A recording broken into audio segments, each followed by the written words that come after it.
Good afternoon to those of you joining us a few minutes ahead of our start time.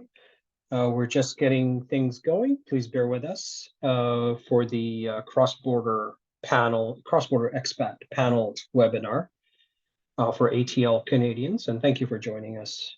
Again, please hang on for a few minutes here as we welcome the attendees as well as the panelists, and then we'll get started shortly. Thank you.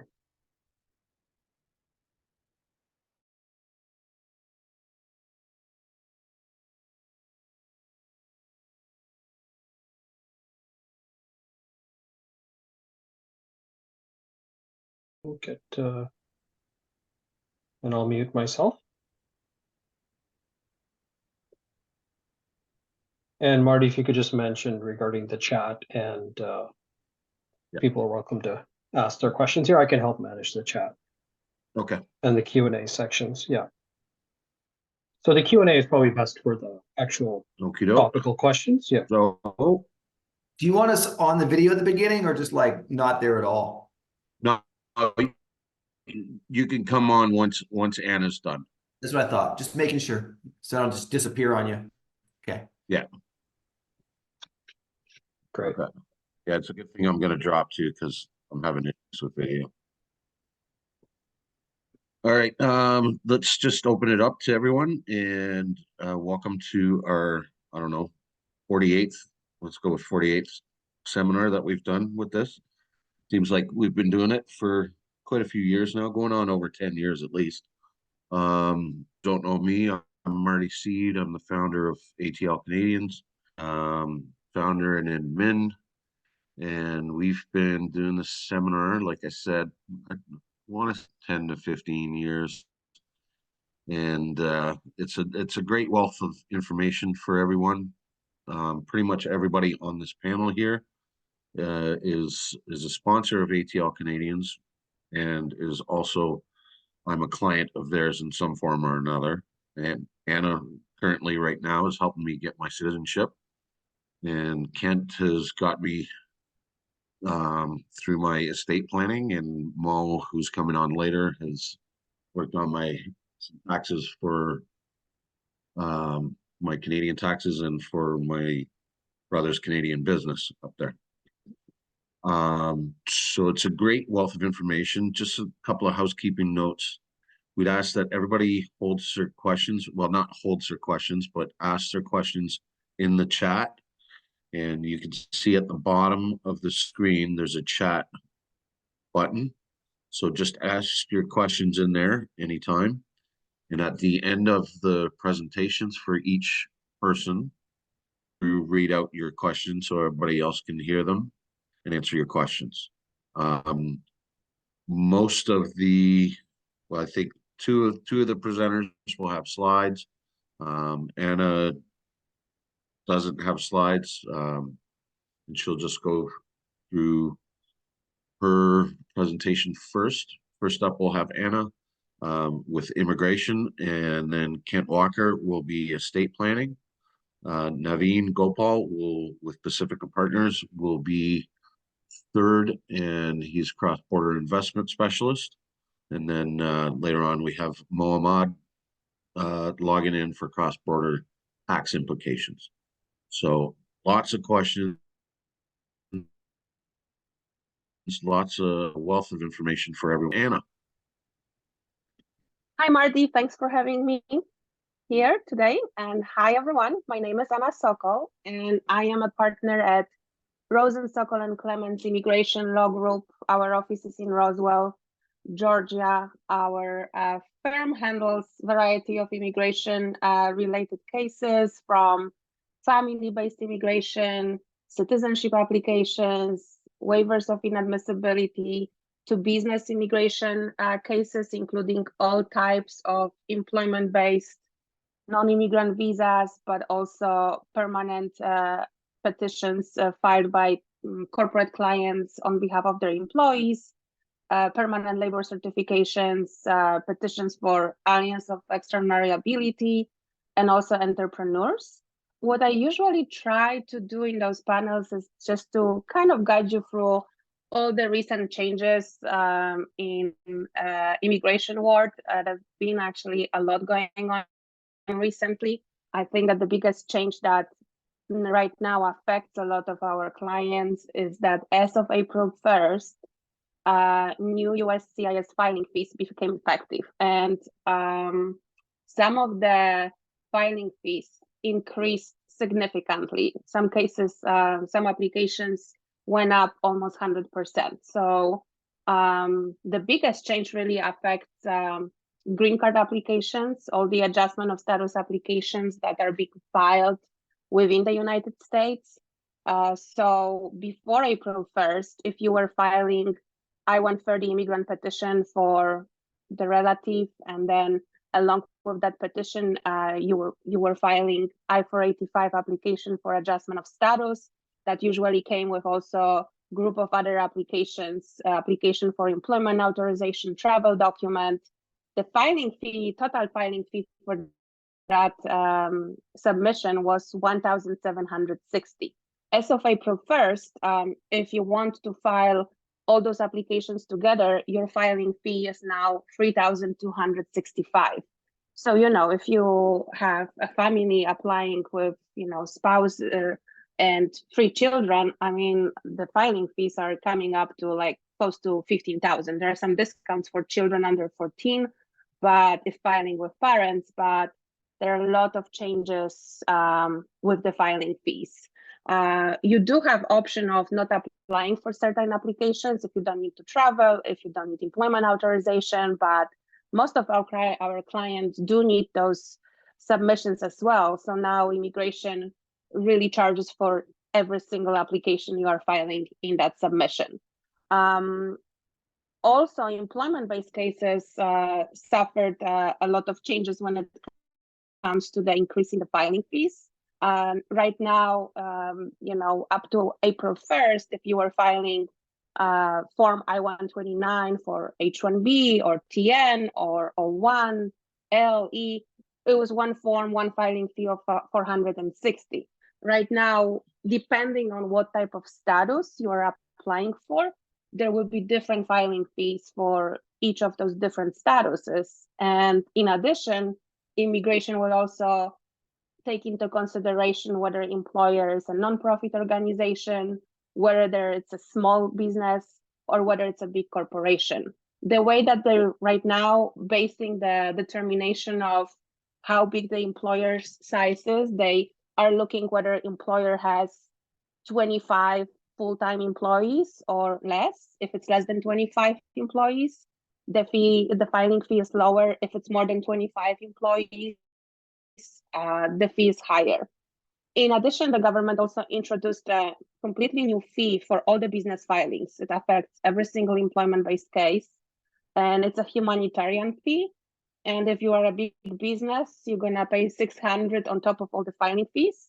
And if you are a small business, then you will pay additional $300.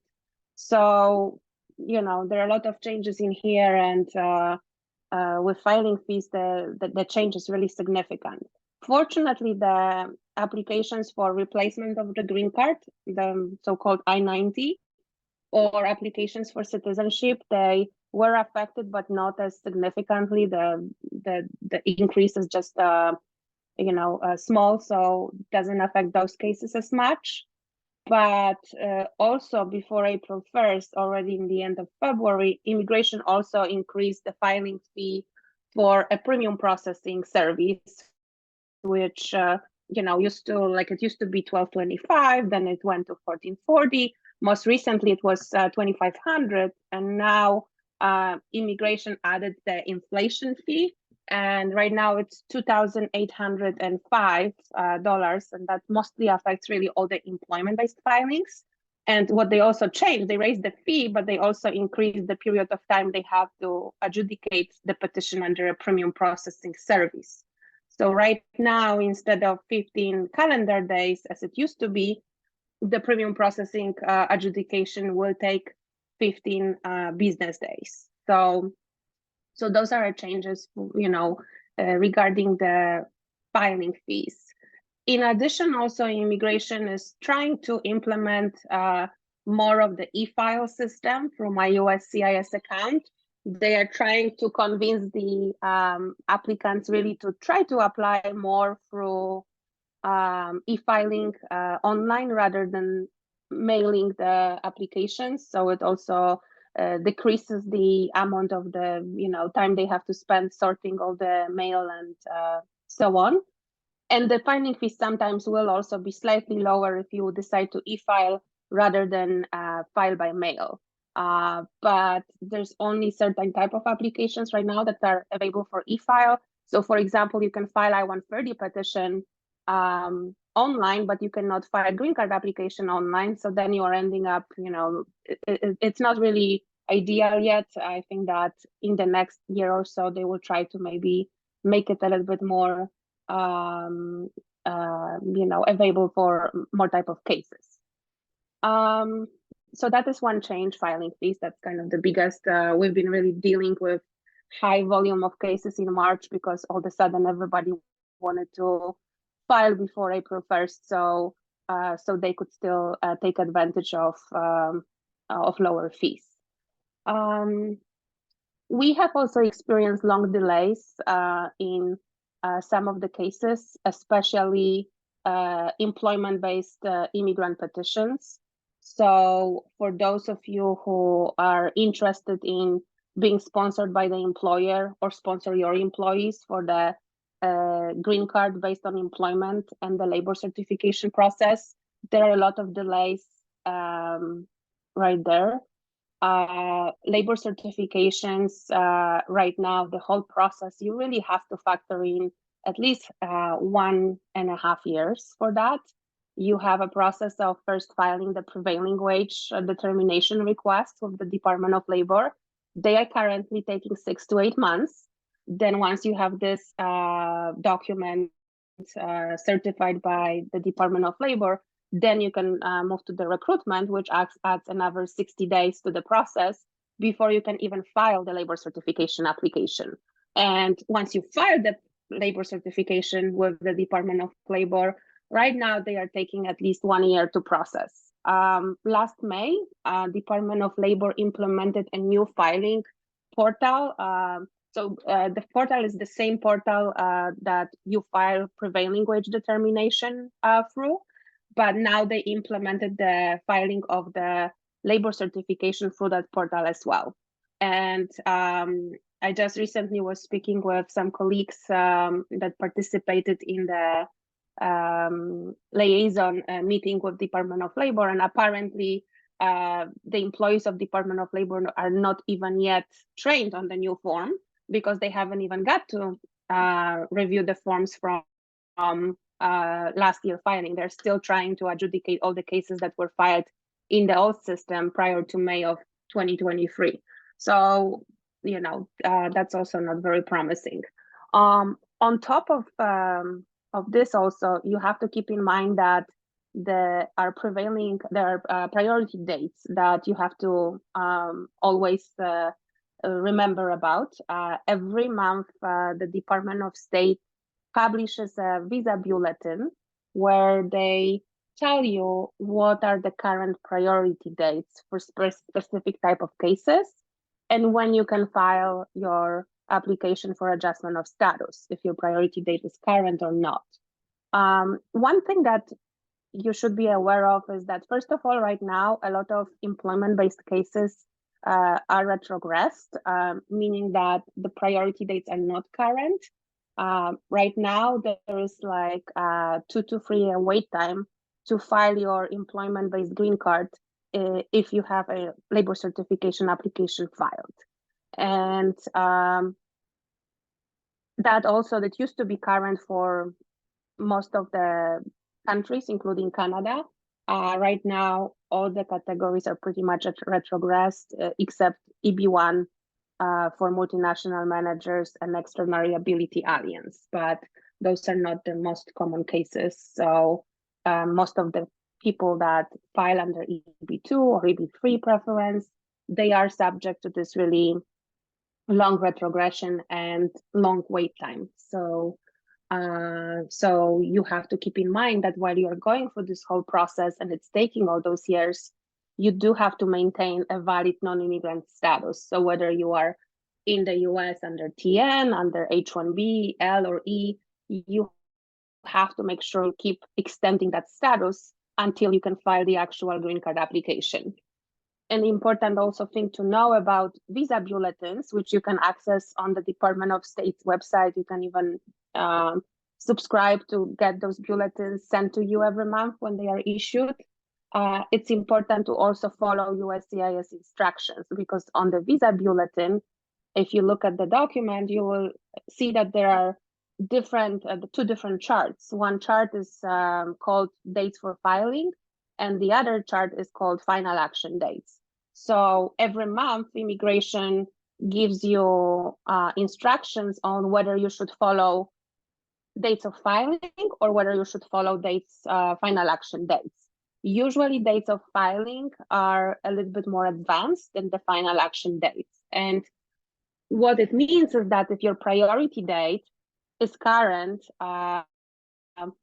you can actually, under the dates for filing, and immigration allows you to file your application under that chart, you can at least file your application for the green card, even though you know you are not eligible for the final adjudication of the case.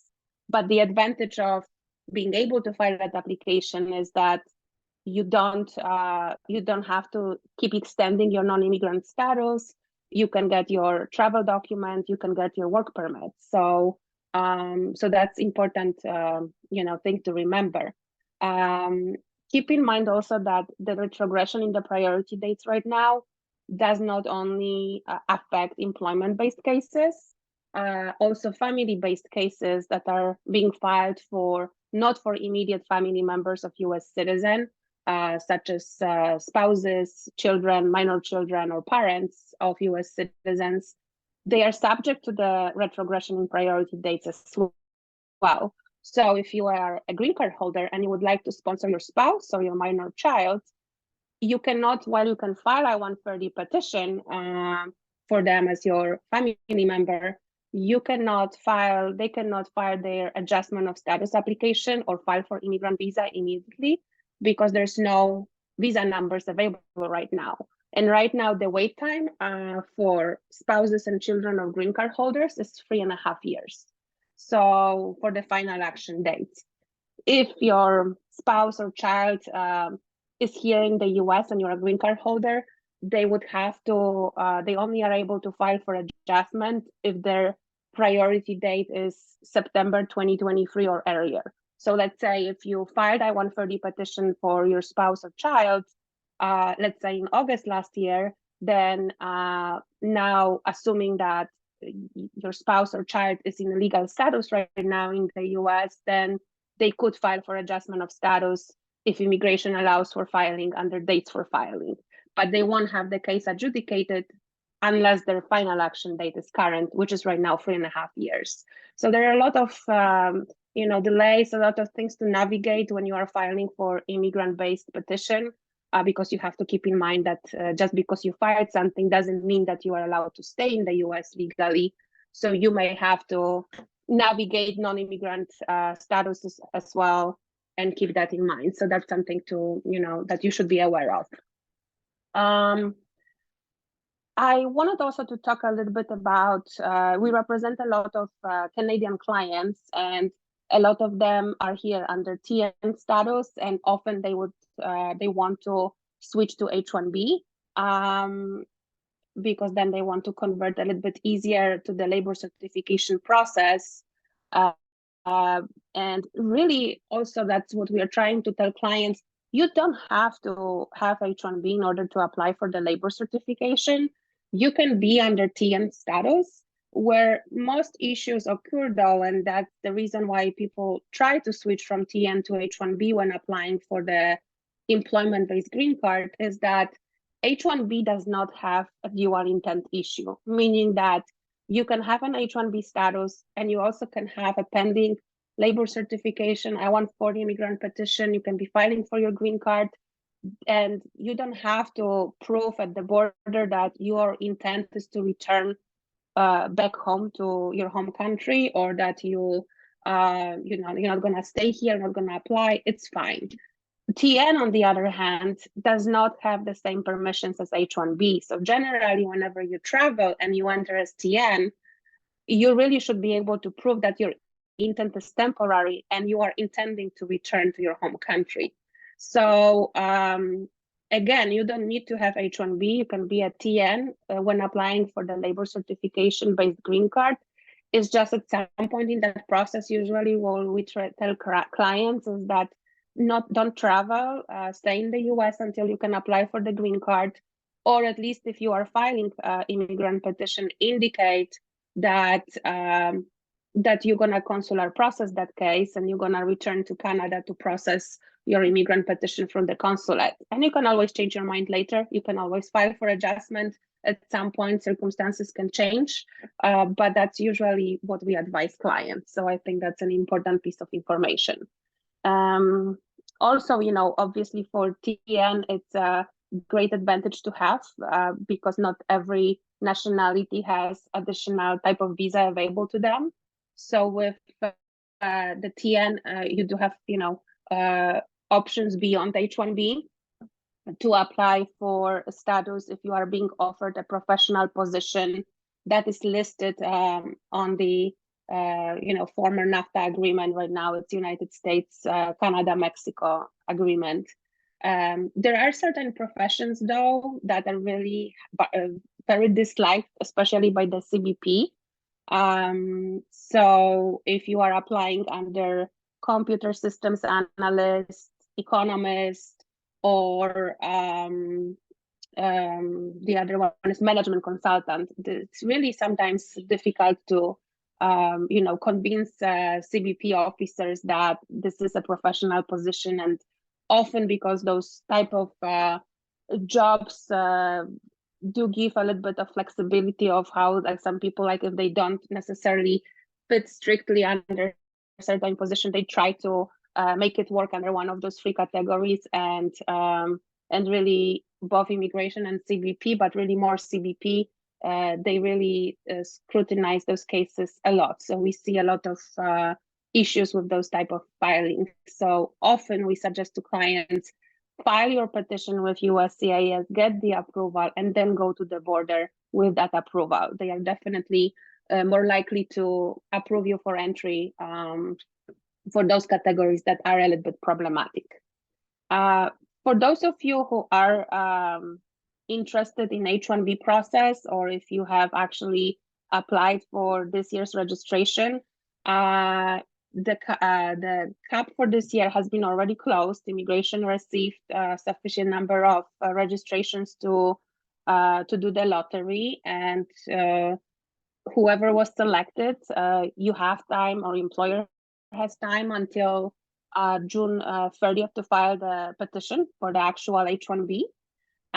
But after June 30th, if immigration determines that there is actually some leftover number of unused registrations, they may actually do another lottery, which they did last year around, I believe it was end of July, early August, where there was actually a second H-1B registration lottery.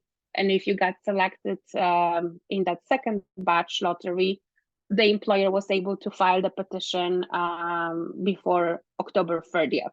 And we actually did receive some of new registration and entries in August. So that was nice. Some people who, you know, thought they were out of luck, they actually managed to file the H-1Bs. With the H-1B program also, there are a lot of changes that immigration is now planning to implement. With the H-1B registration, they already made some changes right now to the system.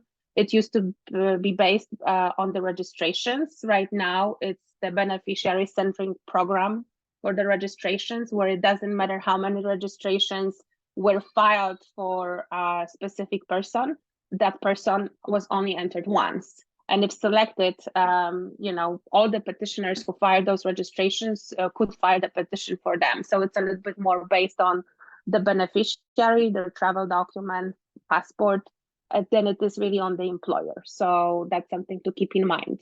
And this year, immigration was still charging $10 for every H-1B registration filed. next year that fee will go up to 215.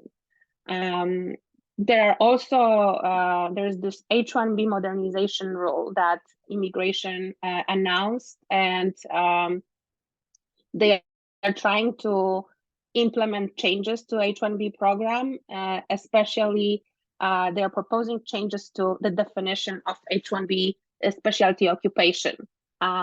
Currently, the law defines a specialty occupation as requiring theoretical and practical application of a body of highly specialized knowledge and attainment of at least a bachelor's degree in specific field or its equivalent for entering the occupation to the US.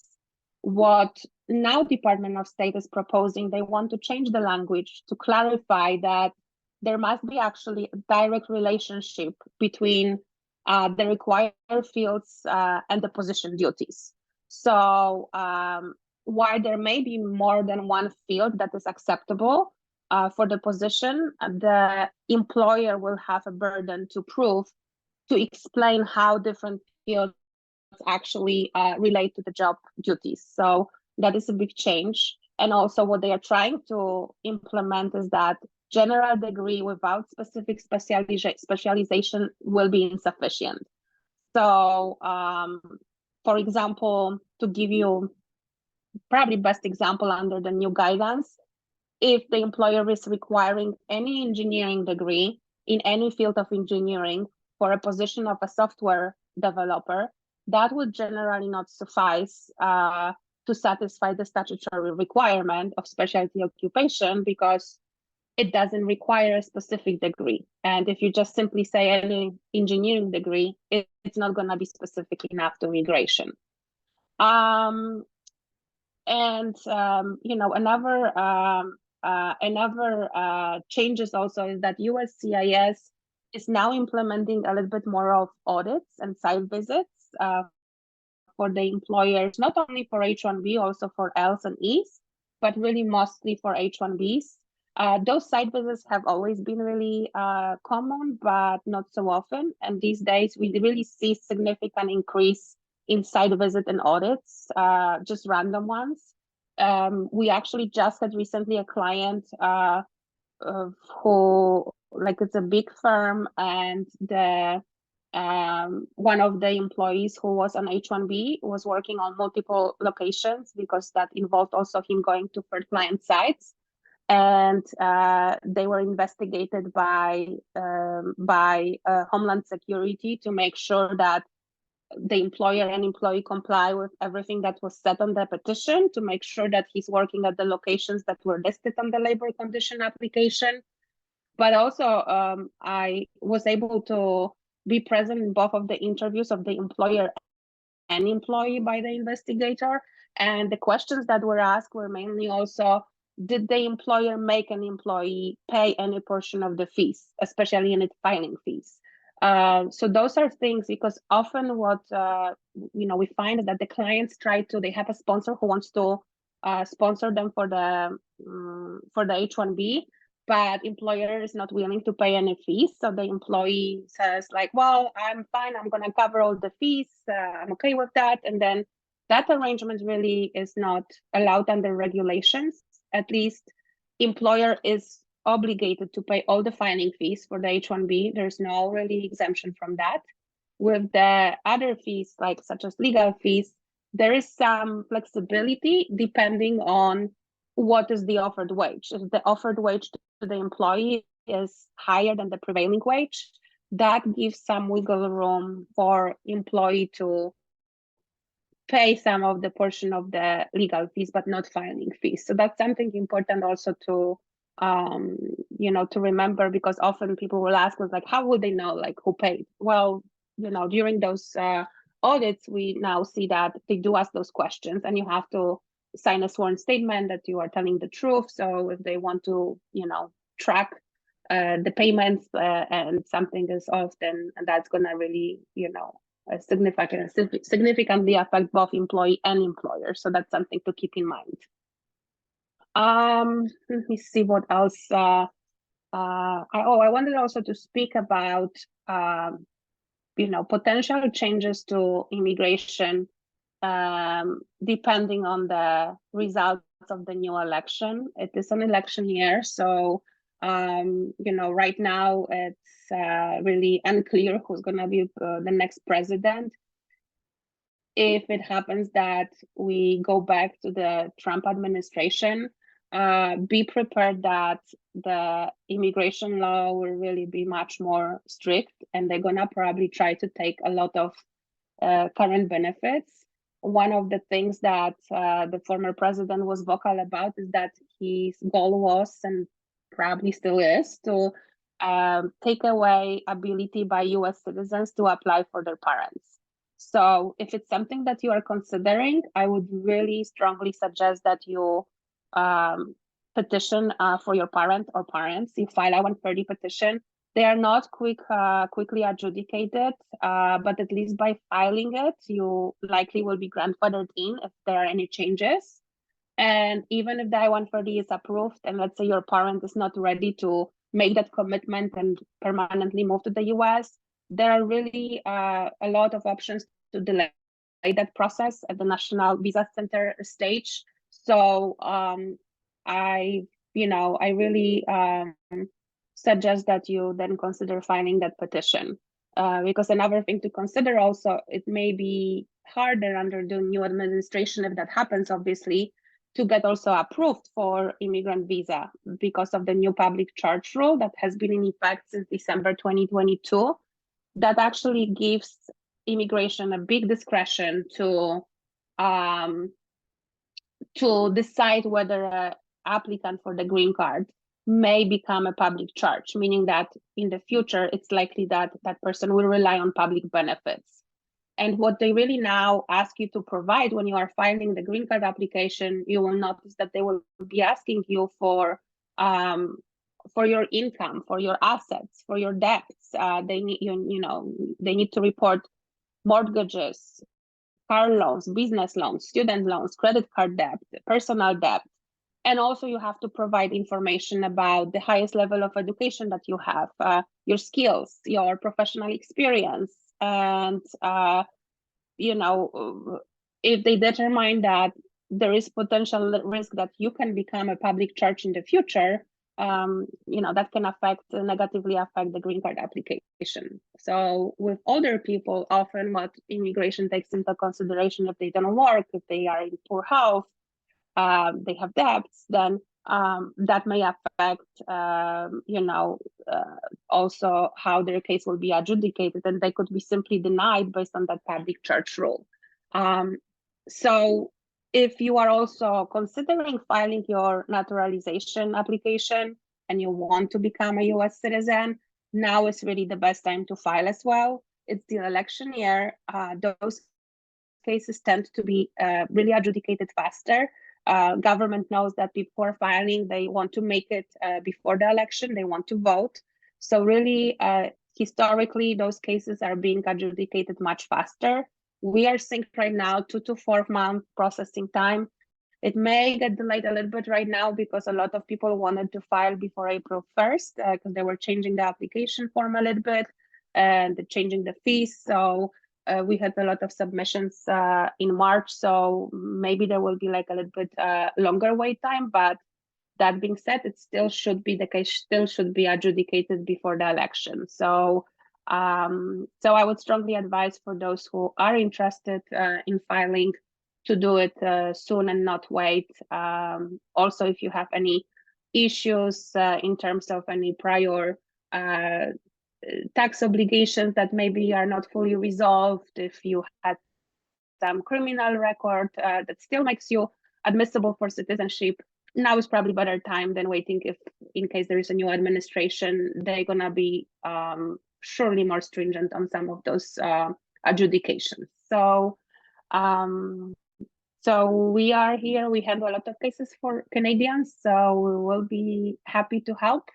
There are my other partner, Jackie Clements. She handles a lot of family cases. I specialize more in business immigration, but we handle all aspects of cases. We have another associate attorney there and paralegals and legal assistants. So we are always here to help. And if you have any questions, feel free to reach out. So I think I'm done with my presentation.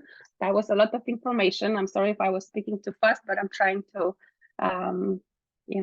fit into the limit of time I have here. So let me see.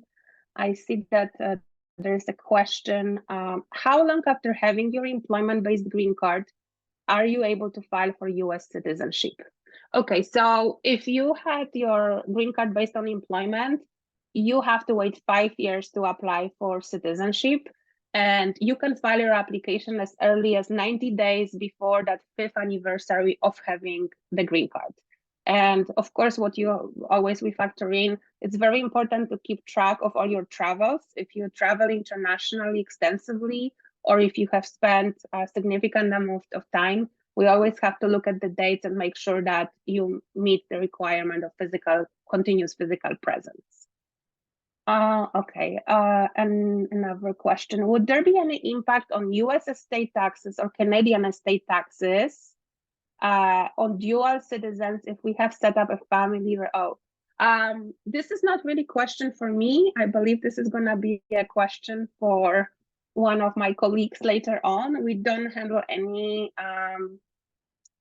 estate tax issues or just simply immigration. So please ask this question in one of the next panels. Okay, another question. Yeah, if I can, that's if I also, can join yeah, in. I see that everything is really more for, all those questions are for Yeah, if I the could join panelists in, later. just everybody, if you could save your questions to the presenter that is presenting. So there's been some questions that are tax related and during Anna's presentation and estate planning related. So when Kent comes up, please get those questions in. But if you have immigration questions right now, please get those in before we lose Anna. Thanks. Back to you, Anna. All right. Well, I don't have really anything else to add. If there are any questions, I'll be happy to answer. Again, I really strongly advise for those of you who plan to file for citizenship and haven't done it yet, do it now. Okay, green card renewal. There haven't been really any changes in filing I-90 applications. The filing fees have not changed that much. I can put that information and answer that later. But in terms of the renewal, of course, if your green card is expiring within the next 6 months, then you need to file for the renewal, the I-90. The good thing is if you file and you get the receipt, that receipt serves as the proof of your continuous status. I mean, your status never expires really unless it was taken away, but you need a proof in terms of the document if you go apply for driver's license, a renewal, things like that. But if you file, let's say if you have a green card application that is expiring next year and you are considering filing for citizenship, if you file for citizenship more than 6 months in advance before your green card expires, and let's say that citizenship application is not yet adjudicated, your green card will be automatically extended. You will be eligible for a stamp in your passport without having to spend money on filing the I-90 application. And in terms of the processing times right now, if you file I-90 online, we really see some of the cases being approved within a few weeks. So it is a quick process. So hopefully that answers your question.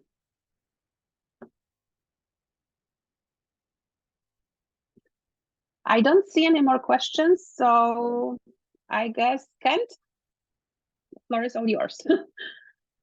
Thank you very much for having me, and I'm sure you have my contact information. You can always send me an email.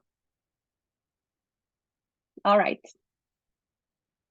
Bye, everybody. Kent, you're on mute. Boom. Thank you so much.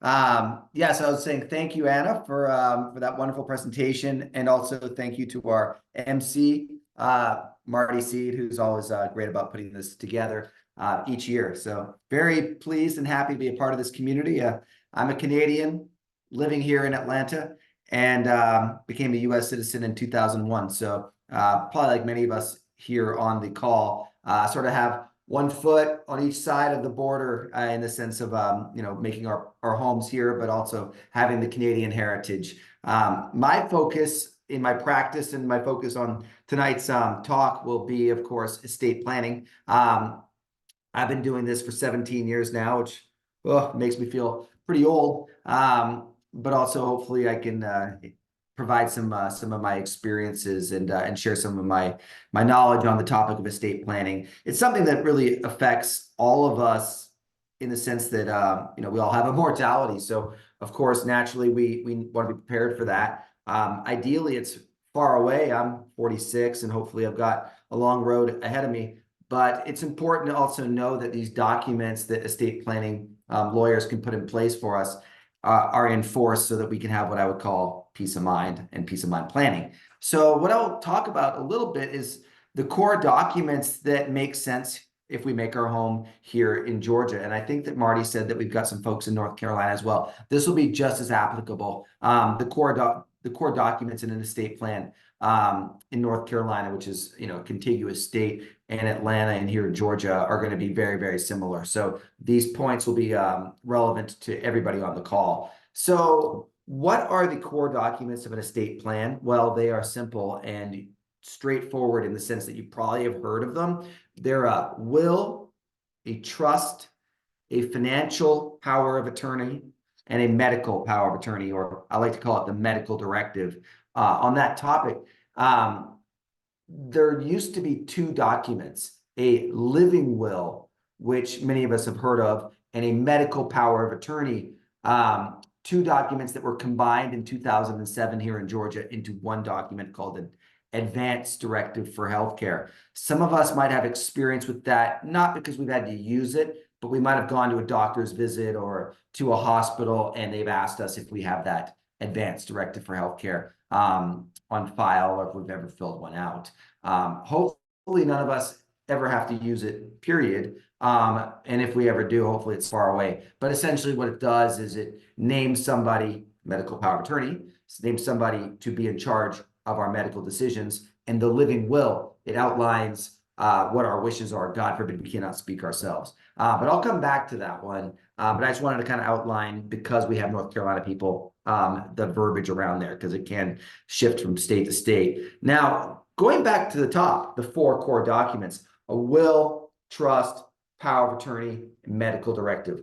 What do those do? Well, a last will and testament, right? Most of us are going to be familiar with the concept of a will. A will is what passes our wealth, right, by a written document, and also names who's in charge of handling that transaction. It also will address the concept of a guardianship of minor children, right? So if we have little kids or children under the age of 18 being the age of majority, we're going to want to outline who would take our children.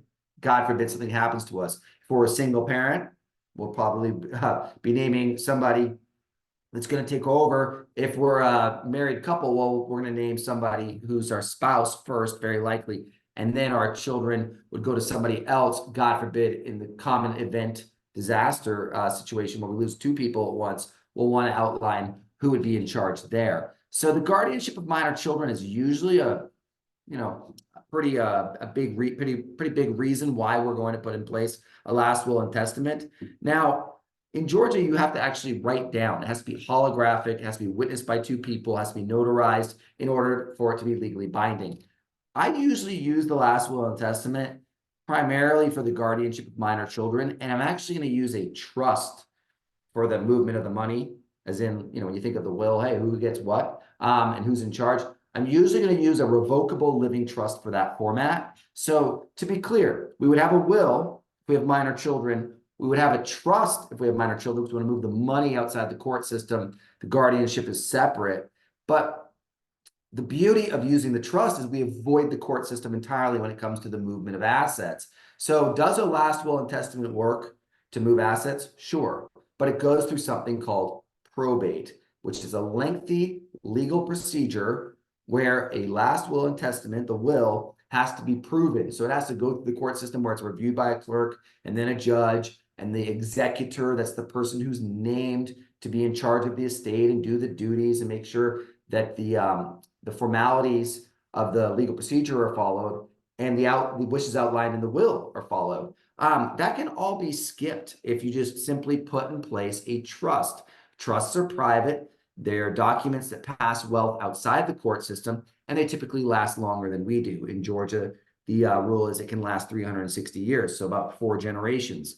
What we want to do is not pass away, but we want to make sure that the wealth is transferred as efficiently as possible. So when people come to us, they say, hey, I've heard about a trust concept. I'm like, yeah, what we'll do is we'll do a will. If you have minor children, that makes sure that we name a guardian, because trusts move money, not people. And then it's also going to have some provisions therein where it states, hey, in case I miss an asset and it doesn't get into my trust, I want to ensure that the account doesn't get frozen forever, because it's possible that we have an account out there called the Wells Fargo account with our name on it and no transfer on death, right? That's like when you fill out the account paperwork and you name a beneficiary on it. If you don't name somebody, and it's a common problem, well, it's frozen because the account holder is deceased and it's now in the quote unquote estate of the person.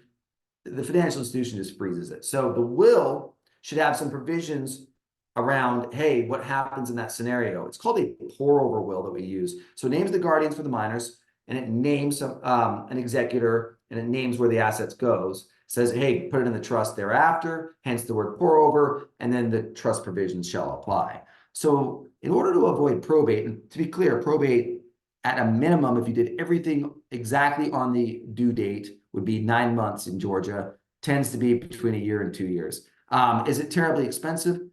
Not relative to other states, but it's the time period and the burden of going through this procedure after you've lost a loved one that most people want to try to avoid.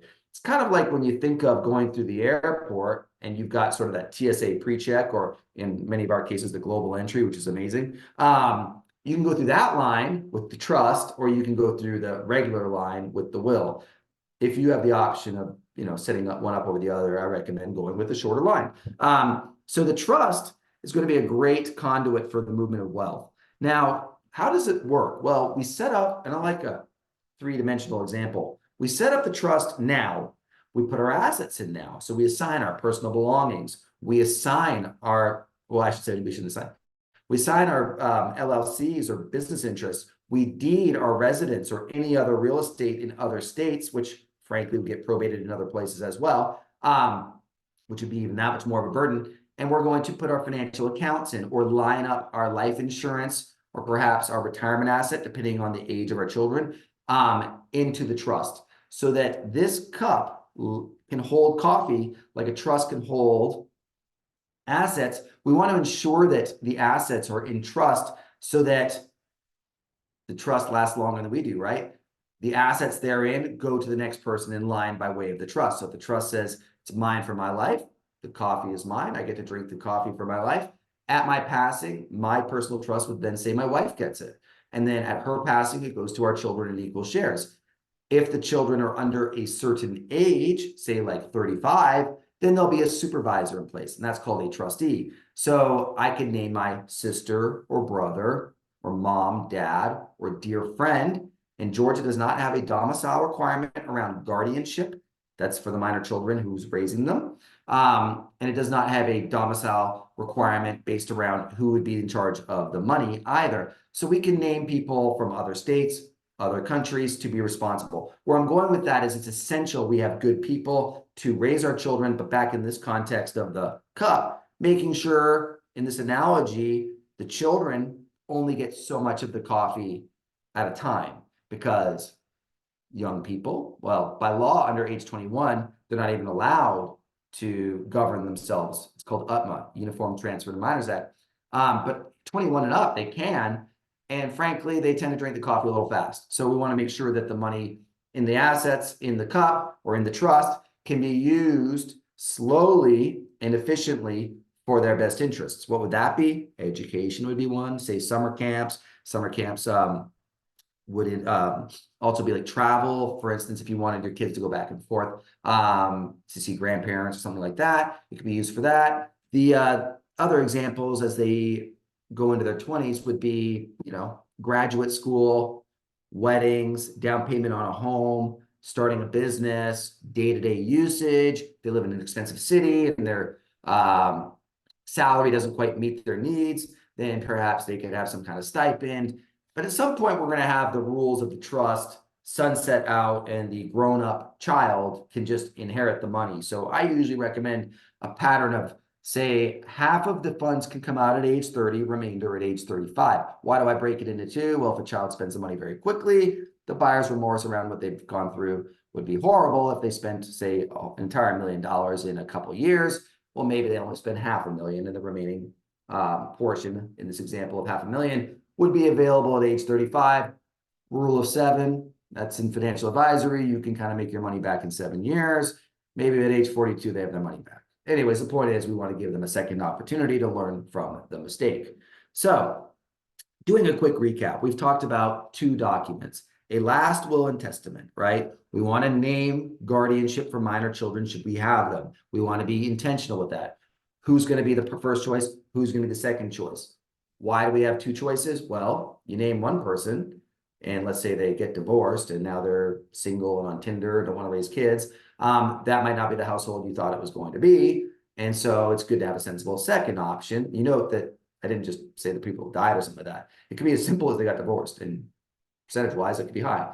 We're gonna have a second choice household. We also want to take in consideration where are the kids gonna live? You know, if they're younger, they can move and it wouldn't be that big a deal. If they're like 15 and 17, much harder to move them because they've lost their parents and now they're gonna lose all their friends and their support system. Maybe you want a local option. So you're gonna want to be tactical with your choices there. But the last will and testament is gonna be very centered around guardianship for minor children. It's also gonna be centered around the fact that, hey, it can move wealth. Now, ideally, you're probably gonna want to avoid the probate court system, like I said, and use the trust. So it's that backup plan where we ensure that the assets get into the trust, the cup example, should we have missed one. And I'll be honest, people do miss assets. We try our best to stay on top of it, but over time we accumulate things and maybe we don't get them all in a trust. Not the worst thing in the world. If there's an asset, call it a $45,000 savings account somewhere, you might want to go through probate for that one asset, put it in trust thereafter. It would certainly make sense to spend a little bit of time in the court system for $45,000 in that example. So the revocable living trust is our friend. It can move the assets outside the court system very efficiently. Revocable, that means you can change it. So most people are not going to do an irrevocable strategy. Irrevocable is like it sounds. You can't make changes to it. Most of us are relatively young. We don't want to put all our assets into a bucket in which we can make no changes to it. The reasons to do an irrevocable trust are typically to avoid creditors. Hopefully that doesn't apply to any of us. To apply for a government benefit like Medicaid. Hopefully that doesn't apply to us, that we have plenty of liquidity and assets to manage our own affairs. Or the other reason, maybe this does apply to some of us, is to avoid taxes because we have so much wealth that we're going to be taxed by an estate tax. Now, the estate tax exemption at the moment is $12.8 million per person. If there's 2 of you, a married couple, it's 25.8.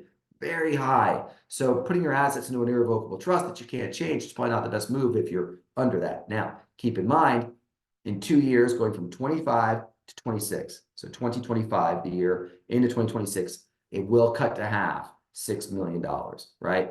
So that's still times 2. If you're married, 12 billion. Doesn't affect most of my clients, but just be mindful of it. If you're a single person and you have more than $6 million, you're probably gonna get taxed at 40%. You might actually be eligible for giving some money away during your life. I never recommend giving away money.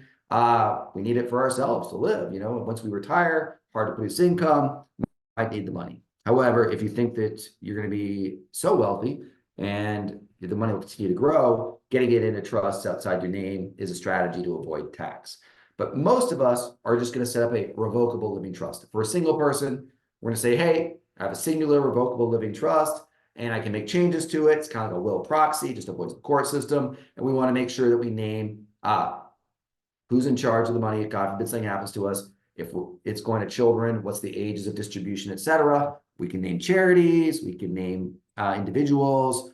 It really depends on what our desires are as far as giving away wealth. That'll be outlined in the trust. If we're married, you're probably going to set up a joint trust, right? So 2 people drink from the cup, and then like a survivor on a joint bank account. If we lose one person, one of the spouses, survivor just gets the cup on date of death.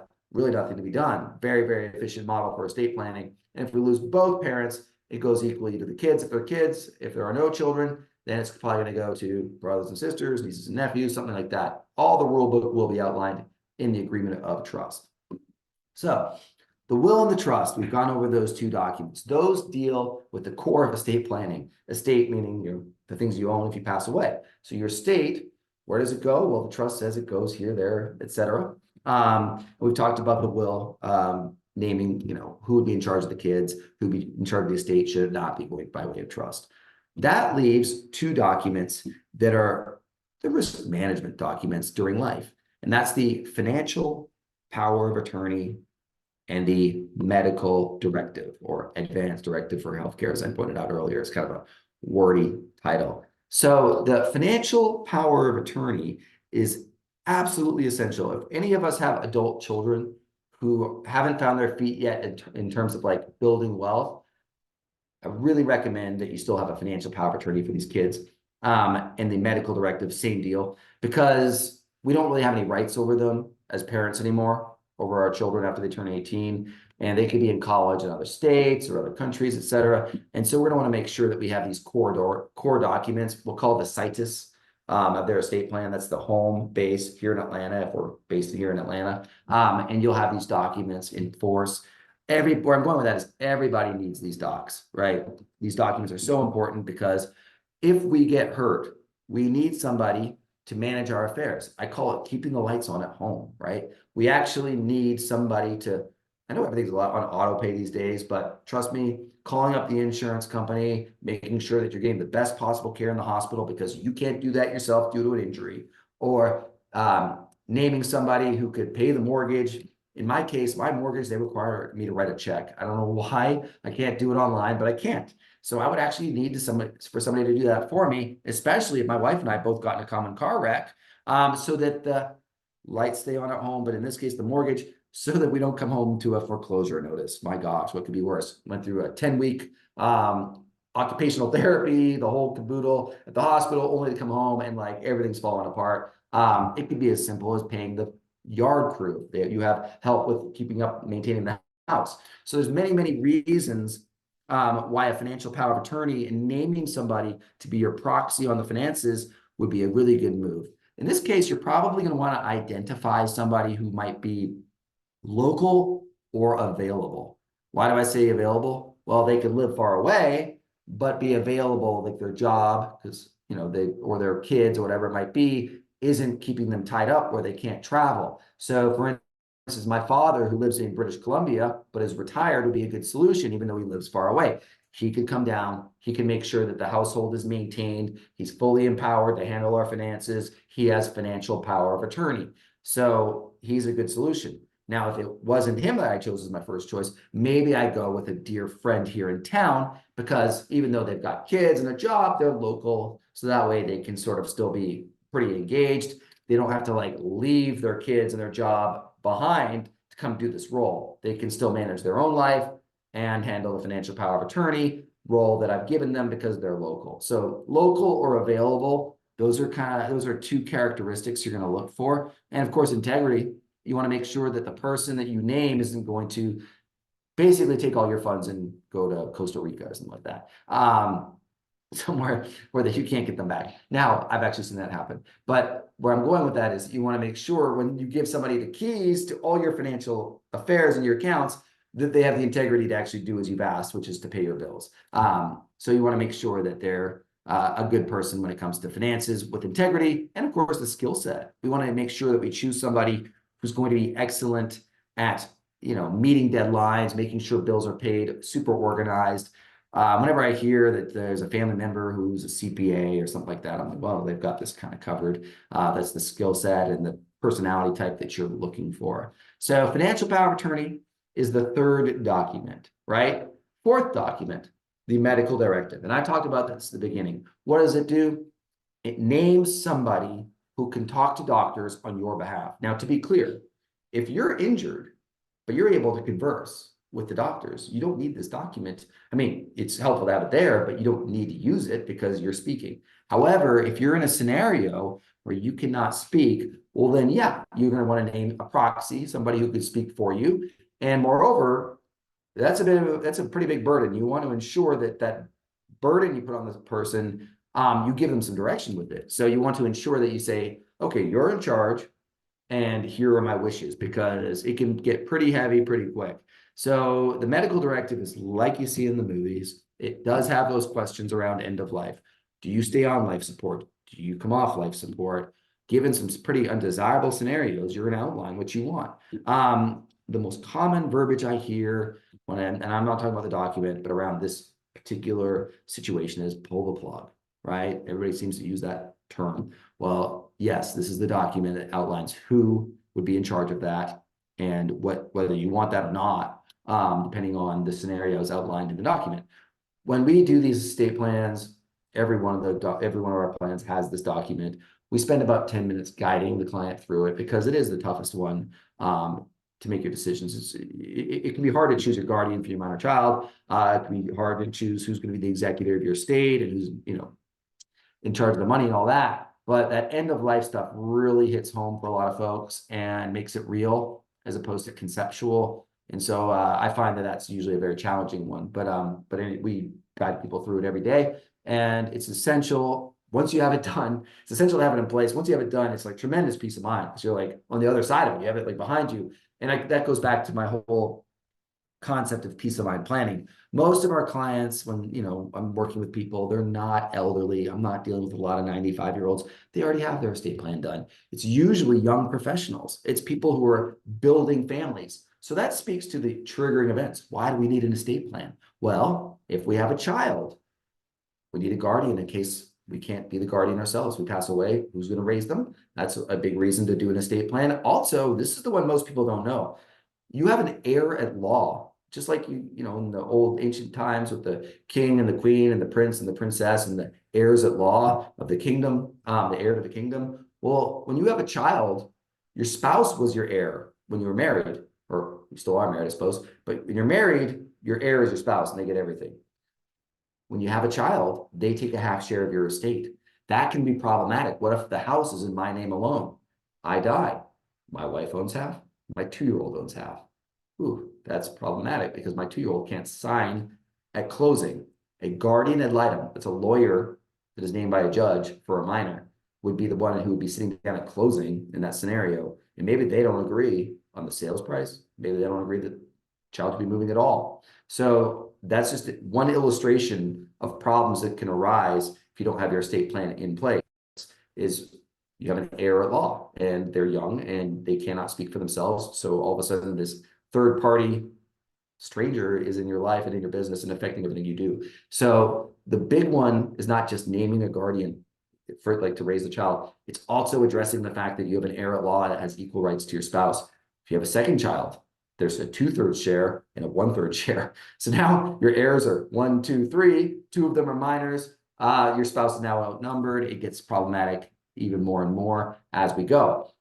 So the background laws are going to be usually pretty unfavorable to what your actual desires are as you try to set up an estate plan. So an estate plan solves for that, right? You name who's in charge. You name who gets what. You usually do it, at least I recommend you do that outside of the actual statutory system, as in the state laws. You say, hey, let's just set up our own rules. It's amazing. It blows Europeans' minds when they move here to the States. When they're like, hold on, you can just set up a trust and make up your own rules? I'm like, yeah. Essentially, yes. They come from the courts of equity in England, right? Georgia, named after King George. We use English common property laws. Basically, you can write your own law for your family as to how the wealth would be managed, and that's the use of the trust. So it's going to be super helpful to have these documents in place if you have a child, if you move in state, right? So when we move here, we should address this because out-of-state documents might not be recognized or they'll be hard to understand if you're in the hospital, if you're at a bank, they love to reject it. You're not the account holder. Like that's not a Georgia statutory document, isn't the power of attorney. They love to reject that one. So moving in town, having a baby, opposite of adding somebody, losing somebody, of course, could affect the estate plan. Splitting up, a divorce, of course, would be another reason to either maybe use the estate plan for the first time or to update your estate plan. The triggering events usually going to be based, they're going to be typically kind of obvious. Like you'll sense it. You'll be like, oh, I should probably update my estate plan. I had a baby, or I was married and now I'm not. Things have changed. Or I lived here and now I live there. But those are all reasons to do your estate plan for sure. When it comes to the environment on tax, which there'll probably be some questions. There already was one for Anna. It is the most favorable environment right now that I've ever seen. Will it stay that way? Unlikely. But at the moment, if you're a permanent resident and the assets stay in the States, or if you are a US citizen, you can give away a gazillion dollars essentially. I mean, the number I gave you before is the number right now, and that is $12.8 million. So that's a lot of money, and that's tax-free. Now, there are other types of taxes than the gift or estate tax. And I say gift and estate because gift is if I give it during life, estate is at death. That's unified. It's called unified credit. Either way, whether I give it away now or I give it away later, I can give away 12.8. Now, that sunsets going into 2026. It'll come down to 6 million. That does affect more people, especially because life insurance counts. I got a lot of Canadians that are really kind of surprised, not just Canadians, lots of Atlanta's such an international city. I get so many clients that are like, hold on, you can just buy like $5 million of life insurance. And I'm like, yeah, you can. I usually recommend try to buy as much as you can within reason for your budget. Because if you have dependents, like kids, they're going to need the money for education and growing up and all that. And kids these days take about age 30 before they're all have their feet under them. So it's essential. But yeah, I always recommend you buy some term life insurance, maybe some permanent, which means it lasts your whole life. That's financial advisory, not my end, but it tracks into the financial plan meets the estate plan when it comes to things like life insurance or putting assets into trust. So I strongly recommend it. How it's relevant here is it can inflate your estate. So if I have 4 children, which I do, and I have $1 million term policy, let's say on myself for each of them, plus another $1 million for my spouse, it's $5 million, and maybe I've accumulated $1.5 million during my life. That put me at 6.5 million, $500,000 over 40% on 500,000, $200,000 tax bill after I die. That would be annoying. It'd be annoying to die, but it would also be annoying that my family owes tax on my death. So there are strategies where you can try to get the assets out of your estate. One of them is portability to your spouse. So my wife could use some of her exemption against mine. So the $200,000 actually would not apply if she has less than 6 million. Anyways, that gets technical, but the point where I'm going for here is that it's very favorable for tax right now on the estate. There are 2 other types of tax that I can think of right off the top of my head: capital gains and income tax. Capital gains, very favorable if I die. I'm sure we've all heard of the term step up in basis. If I have assets that have appreciated during my life, I should hold on to those until I die because the person that receives them, there's no gain on it. It's just gone, right? It's negated. So there is an adjusted basis to whatever the asset's worth at my death. So if I buy a house for $100,000, unlikely because the market's much higher, but for easy math, and it's now worth $1 million. The $900,000 gain, which at 20% capital gains tax would be $180,000. Well, I'm giving the person the gift of that real estate with no capital gain tax on it. So if they sell it, they would basically keep the 900,000 as opposed to 900,000 minus 180, right? Which I think is 720. So very, very favorable to pass will at death because there should be no estate tax if you have less than that big number I gave you all, 12.8 million. Also, there'd be no capital gains on the assets that have appreciated during my lifetime. Then income tax, right? So usually we all save for retirement. So we're going to give away the money that we've saved for retirement. Now, if it's to my spouse, they can roll it over. So they can roll over from my account in my name to their name, and then they can use their life expectancy for the requirement and distributions. So they're not going to kick in until retirement age. If I've got minor children, well, I'm probably going to eat the tax. I mean, I'd be passing away in that situation, but I'm probably going to let the trust take over because I want supervision. But if I didn't, or if the children are adults, they would have 10 years. It's called the 10-year stretch to pull out the RMDs. So you can defer the taxation, and you could be tactical into which year you're allowed to pull it out, or you choose to pull it out is really what I should say. because sometimes like you don't make much money one year, depends on your industry, depends if you're traveling, not working, between jobs, whatever. You can be tactical as to when you pull the money out, but you do have 10 years, which gives you greater flexibility. I actually have not gone that route with my kids. I don't want them to wait until age 21 and then from 21 to 31 have the opportunity to pull all the money out, because at 21, I assume those pull it all out and spend it. So I've got my ages of 30, 35, and frankly, there'd be a taxable event if my wife and I died.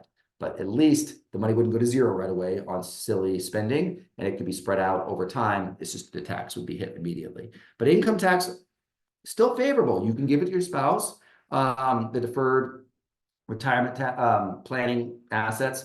And to be clear, you never paid tax at the beginning, right? The whole point of the IRA is, or the SEP or the 401k, is that you don't pay tax and it grows tax deferred. And then when you're retired, you pull it out when you're a lower tax bracket. But in the interim, if you were to pass away, you could basically let your spouse do it. And then if it's your kids, they would have 10 years. So the deferral of the tax continues after your death. So I would say that's also favorable. So that's the tax environment on the estate. So quick recap: wills, trusts, powers of attorney, and medical directives are your friends when it comes to estate planning, because you want to make sure that you put in place these documents for the peace of mind. They each have their purpose. The will can name guardians to minors, can also unfreeze assets and move them to trust after your passing. Trusts move all the money outside the court system.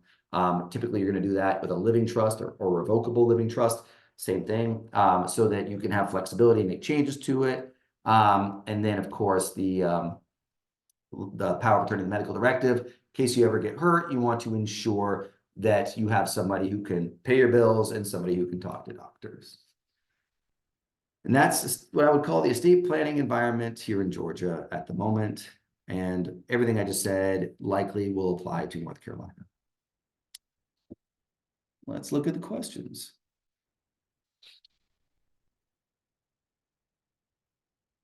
So, would there be any impact on U.S. estate taxes or Canadian estate taxes on dual citizens if we set up a family revocable living qualified subchapter S trust? So qualified subchapter S trust is a QSIT. That means there's a underlying business, an S corp involved. Now, the rules on an S corp are that it has to be a small number of shareholders. That's the S. 100 people or less, U.S. citizens, right? Now, that means another company can't own. It has to be a person. If it's a grantor trust, which this is because it's a revocable living trust, and it has qualified subchapter S trust language, then it still qualifies for S corp status. So this is actually a pretty normal setup if you have an S corp. Being U.S. citizen, unless you're over the exemptions, it's all going to go tax-free.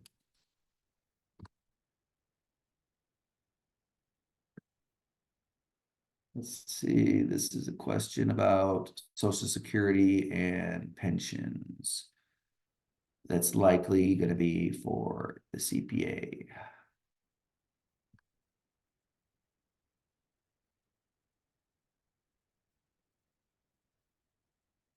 What is the approximate cost of setting up a trust? It depends on if it's an individual versus a joint engagement. So if it's husband-wife versus an individual. Our pricing, we don't do billable rate. So we listen to the needs of the family and the lay of the land, because if it's a blended family that has like children from a prior marriage, or like the last question, if there's a business involved with S corp status, it's going to, change the pricing a little bit because it's the level of work we have to do, but we're always going to listen and then provide the estimate, or, it's not really an estimate, it's the quote. And then we move forward if the client agrees to it. So we are flat fee based pricing, but I know that's not very helpful when you know the exact cost. I can give a range. Typically for an individual, it's about $2,000 to $2,500. That includes your will, that includes your power of attorney, that includes your medical directive. We don't sort of nickel and dime, or it's not like a sushi menu where you pick and choose. It's, hey, here's the bundled package that makes sense for you. An individual is going to be like $2,000 to $2,500. If it's two people, well, it's the same number of meetings. So there's an economy of scale, but it is more documents. Depending on if like you do two totally different things, it could be times two, but very unlikely. It's much more likely that it's going to be just, hey, we're doing a joint trust instead of an individual trust, and we're doing 2 wills, 2 powers of attorney, 2 medical directives, but there are 2 opinions and everything, so everything takes a little bit longer. My feeling is that typically about 2,500 to 3,000 for a couple, and that's our pricing. That's well below market rates, honestly. I know the market very well. We tend to be working with regular folks. We are not working with the ultra wealthy, although I used to work at a big law firm and I can certainly do that. It's just we don't market to that community that much. Can we handle it? Sure. We do about 1 or 2 families a month that are I would consider like truly ultra wealthy, like 20 million or more. But we tend to be more like just regular people who need their will, trust, power of attorney, medical directive, and we tend to be between $2,000 and $3,000, and that's for all your documents. If you are married to someone with an adult child, when the spouse passes, does a quarter of the house go to the adult child? Let me think that through. If you're married to someone with an adult child, when the spouse passes, does a quarter of the house go to the adult child? So, husband, wife, and a child. So, if the spouse dies, in this example, they have 2 heirs. They have you and they have their child. So, that to me looks like that'd be a 50-50 split. If there was no will, no trust in force. What you likely would set up is a trust that names the spouse either getting the house or getting the use of the house for their life, and then the remainder just going to the child. There's a number of different strategies you can use in that example. Usually, when you have that situation, you don't want to displace your spouse because they live there. So you're going to usually give them the equity in that home and let them, just have it. And you'll give your child like the investment account or the life insurance or some other assets to equalize. Blended family, and in that scenario, you're likely going to want to take care of both because you care about both. If it was a minor child, you're going to be more centered on making sure that the minor child who can't produce income is covered. But as in this example, the adult child can make their own money. Your concerns for them might be a little bit less, but at the same time, you're like, well, if I give everything to my spouse and they're not related actually to the adult child, the worry is that your adult child will never get anything from you. So you're going to do some kind of equalization there. My sense is you'll probably give your personal belongings to your spouse, the house to the spouse. You might do a memo on specific items you want to go to your adult child, and then you'll give your adult child like life insurance money or an investment account or something like that in order to make sure they're taken care of too. That's definitely the kind of question that would come up, like we would talk about in a consultation. And as I mentioned before, our consultations are complimentary, as in there's no charge. So a will negates the adult child. No, the will can include the adult child. It's just a question of how you want to lay it out. Any other questions?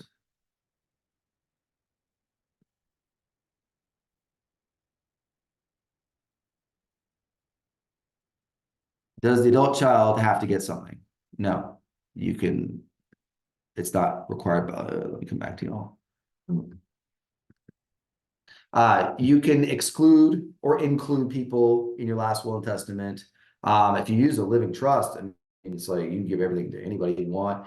You can do the same thing with a will. You're not required to give anything to anybody. The only law in Georgia, and it's really weird, you can disinherit your spouse here. Most jurisdictions in the United States has what's called an elective share. Like you can say your spouse gets nothing, and then they can still come back and get a third of the assets usually. In the state of Georgia, you can actually disinherit any child. You can disinherit your spouse. If it's a minor child or if it's a spouse, they're allowed to ask what's called years support. It's a really weird rule. Basically, they're allowed to have like a year's worth of support to get back on their feet, which isn't much. That's how they're quote unquote protected. But if you're using a trust, there's no probate, so the will's not even used, which means you could actually disinherit anybody you want. I like to think of it the other way. You can include as many people as you want.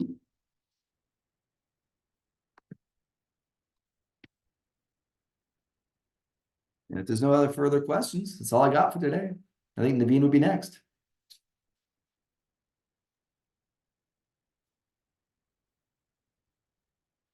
Thanks, Kent. That was great. I learned a lot, actually. It's always a nice review to to relearn some of these Yeah, well, rules. it's funny. I feel like I say the same thing every year because things don't change that much where I'm operating. As I pointed out, and you'll know this, of course, because you're a financial advisor. 25 to 26 is going to be when things really move the meter because 6 million does touch a lot of people, especially when you include real estate, life insurance, things like that. And that's going to be a big dynamic shifter there. But right now at 12.8 million. Not a lot to talk about on the estate tax front. So it's more about the mechanics of what is an estate plan. And people usually want to know how it all works, right? Like, how does this wealth movement actually work? How does it apply to my family? How do I do that? What are the core documents? The one thing I will say, and Anna touched on this, is that we are in an election year. And last time round, when Biden prevailed, he proposed a lot of significant changes to the estate tax environment. None of it got approved. But should he get elected this time around as a quote unquote lame duck, he might really try to push his agenda because what does he care? He'll be out thereafter. So I would think there would be a more significant push towards raising taxes, which means lowering exemptions. Hey, we'll find out more in November. You get the sense that it's inevitable because every generation is self-interested, and that's just humanity, human nature. And this is sort of a rare scenario where you have one generation who's sort of at a financial disadvantage compared to the older one, and so that may be one way that they like to even the odds once they become the dominant voting bloc. Well, it's interesting the stretch IRA deal where you used to be able to stretch over the course of your life as opposed to the 10-year stretch on these inherited IRA or retirement assets, I should say. That was a huge backdoor tax, essentially on younger people, passed by older people, to your point. Like, it's just a question of who's has the say and then how is that translated into legislation. It will be really interesting to see because we know that this country operates at a massive deficit. They need to raise money somehow, and well, taxing people who don't vote because they died is one way. Yep. And inflating away debt. That's what every country does Yeah. over time.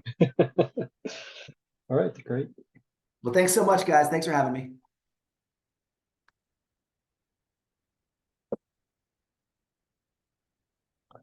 All right, everyone. Thanks for staying on if you're still on. I have just shared this PowerPoint, so everyone should be able to see it, but just put a note in the chat if you don't. And I'll go through it slide by slide, and I'll try to move fairly quickly. I'd be happy to share this with anyone who wants it. So just email me separately, and I'd be happy to share it or share it with Marty. So don't worry if you missed anything.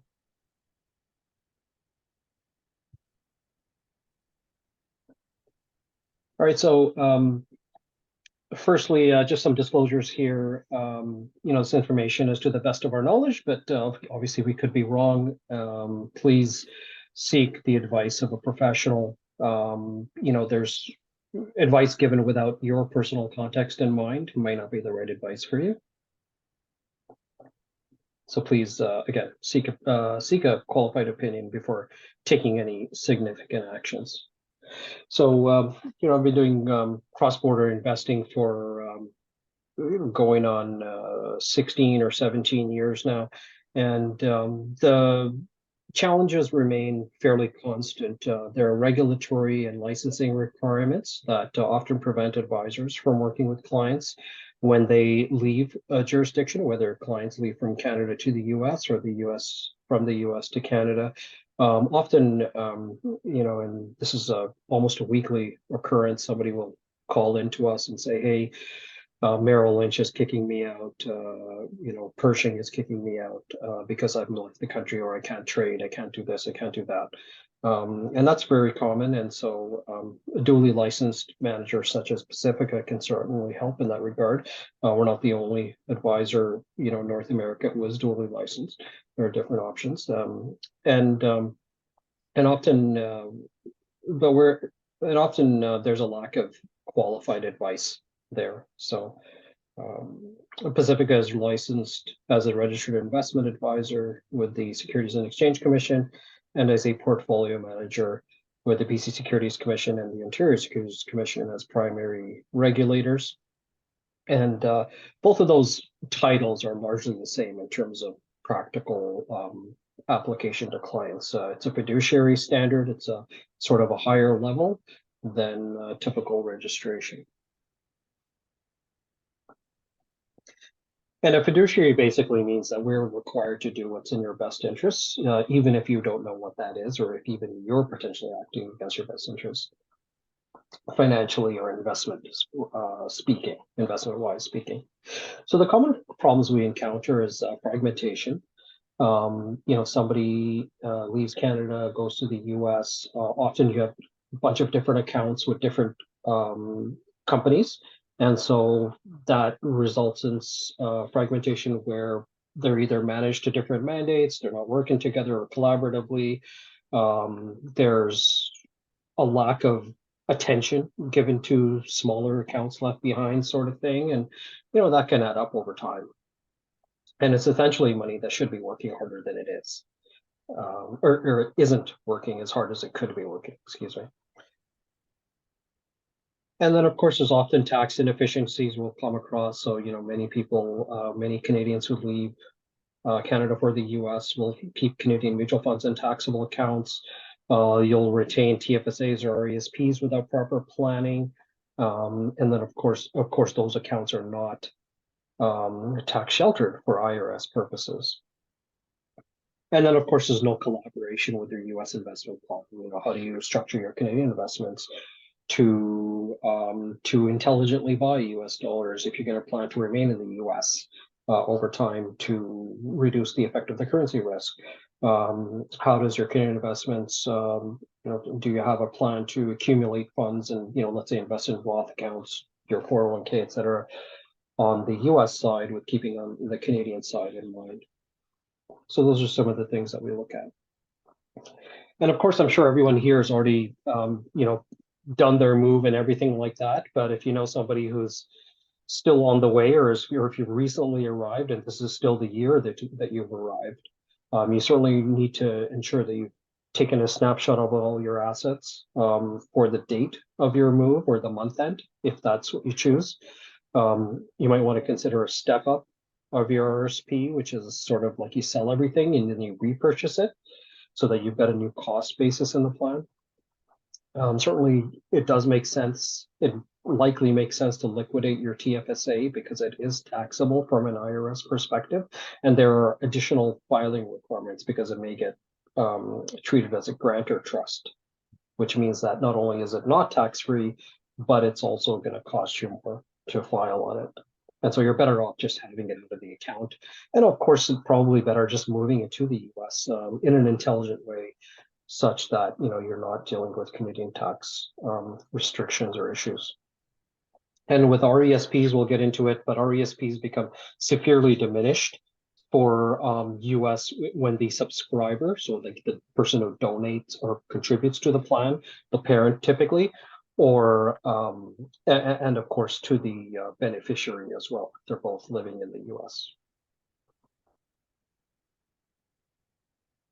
And then with credit applications, getting credit cards, that's often a bit of a headache for newly arrived expatriates. And so some credit card companies are better than others. We've heard stories that Amex is pretty good with opening credit cards and reviewing past credit card history in the other country or in Canada. Many cases, it's almost like you have to start from scratch, which can be a real burden.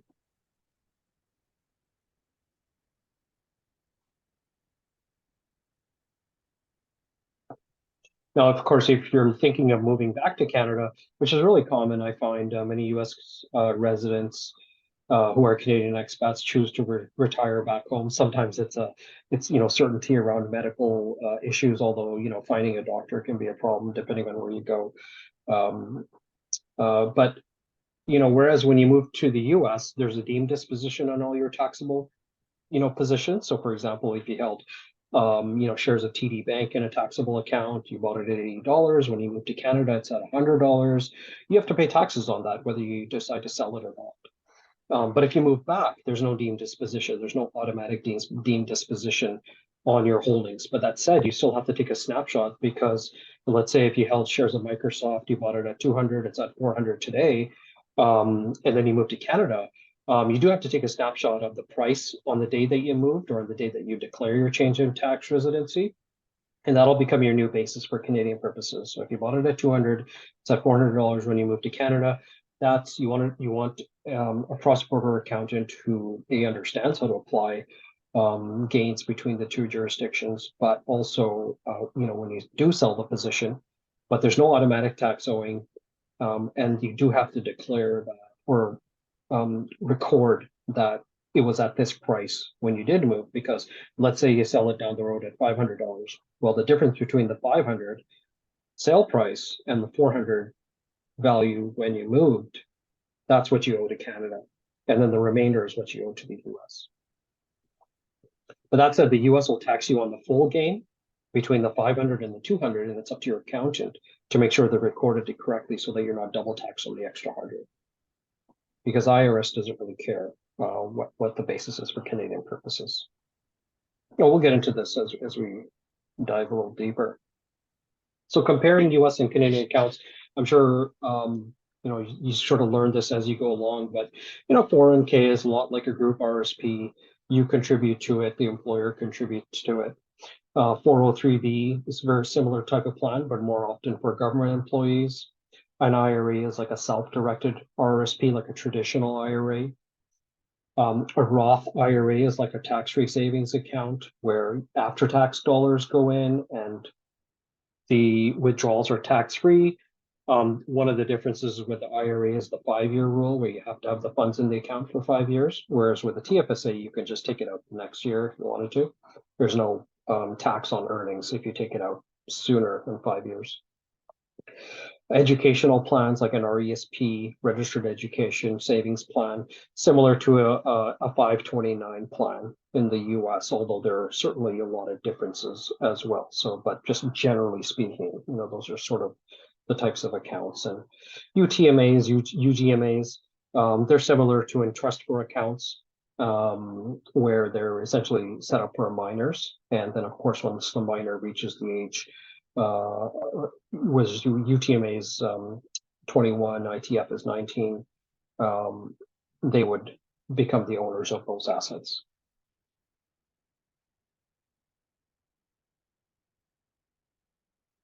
So one thing that's different is how the two countries tax people, and obviously Mo will get into this in more detail, but the US taxes you regardless of where you live, whereas in Canada, they tax residents. So once you left the country, you filed your exit return, unless you hold real estate or you still work in Canada, you typically don't have to file a Canadian return. If you're collecting CBP, if you're taking income from your RSP or RIF account or your life income fund, those types of accounts, that doesn't require you to file a return in Canada.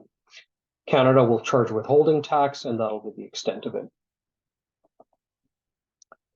If you're looking to find a qualified cross-border accountants, there are many in the Vancouver area, and the IRS actually publishes a list of IRS registered enrolled agents in Canada, and there's a list here, and you can use this link.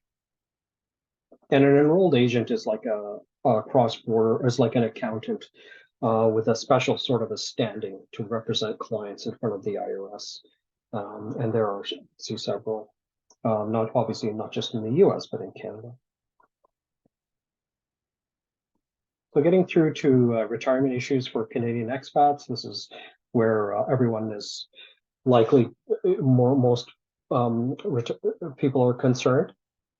So let's talk about the Canada Pension Plan. If you've paid into the plan, you're eligible to receive a pension.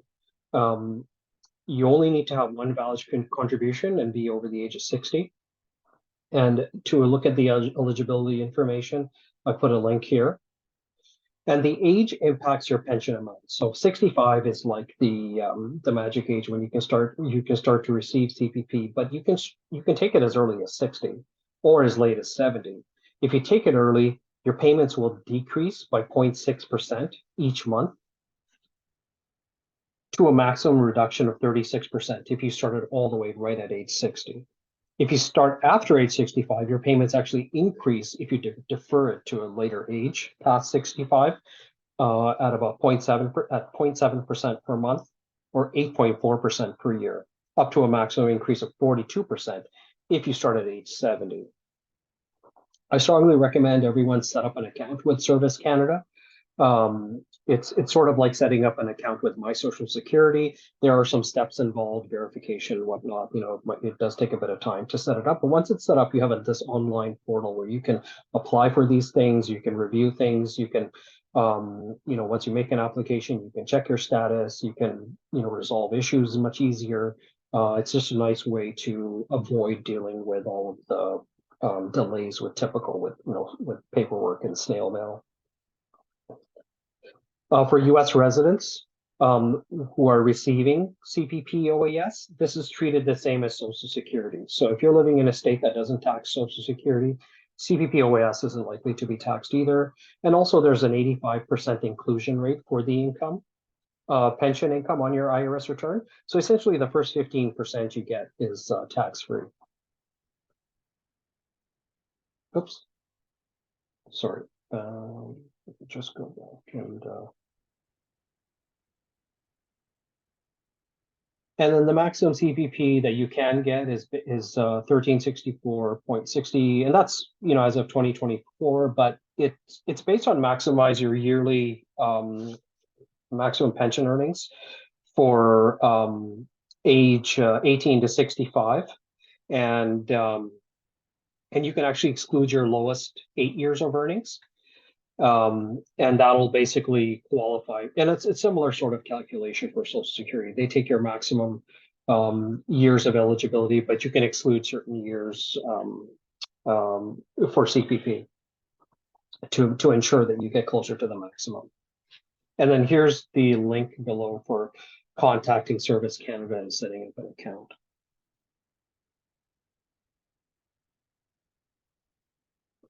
So how do they fit together? This is a common question. So Canada and the US have what's called a totalization agreement. It's sort of like a tax treaty that refers to pension sort of a section that refers to pension issues. And the Social Security Administration and CPP departments are authorized to share information with one another. Your qualification is automatic. So, for example, for Social Security, you need 10 full years of qualified contributions to receive Social Security, as I'm sure everyone knows. With CPP, as we referred to earlier, there's a different threshold. It's sort of easier. It just depends on how much you get. And the totalization agreement, what it does is it allows CPP credits for those who are short on Social Security. You may be able to use your Social Security credits to fully cross that 10-year or 40 quarters of Social Security threshold. So if you're an expat and let's say you've only got 8 years of Social Security, but you've got a number of years of CPP, contact Service Canada, get a CPP statement, see how you can get those credits to qualify for full Social Security. Now, there is what's called a windfall elimination provision, which is intended to eliminate double dipping of both government pensions, where basically if you've qualified for CPP and you've qualified for Social Security, you can, you'll apply for both, you'll get both, but there'll be some sort of a clawback on the CPP, which is basically the non-covered pension. Based on how many years of Social Security you have. So if you've contributed to Social Security for 30 years, there's no clawback due to the windfall elimination provision, and it actually declines. There's a factor, and I'll get into it, down to 20 years, which will decrease the amount of Social CPP you get, which is the non-covered pension, or really any non-covered pension. And non-covered basically means that you didn't pay Social Security tax on it. Up to a maximum of 50% of that non-covered pension. So the highest reduction to your CPP due to the windfall elimination provision would be up to 50%, subject to a maximum. which is $587.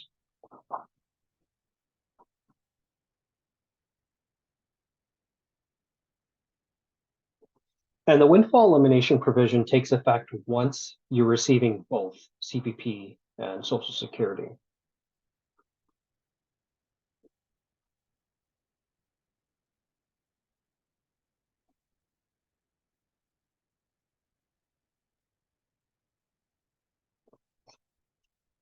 So again, how much can your pension be reduced?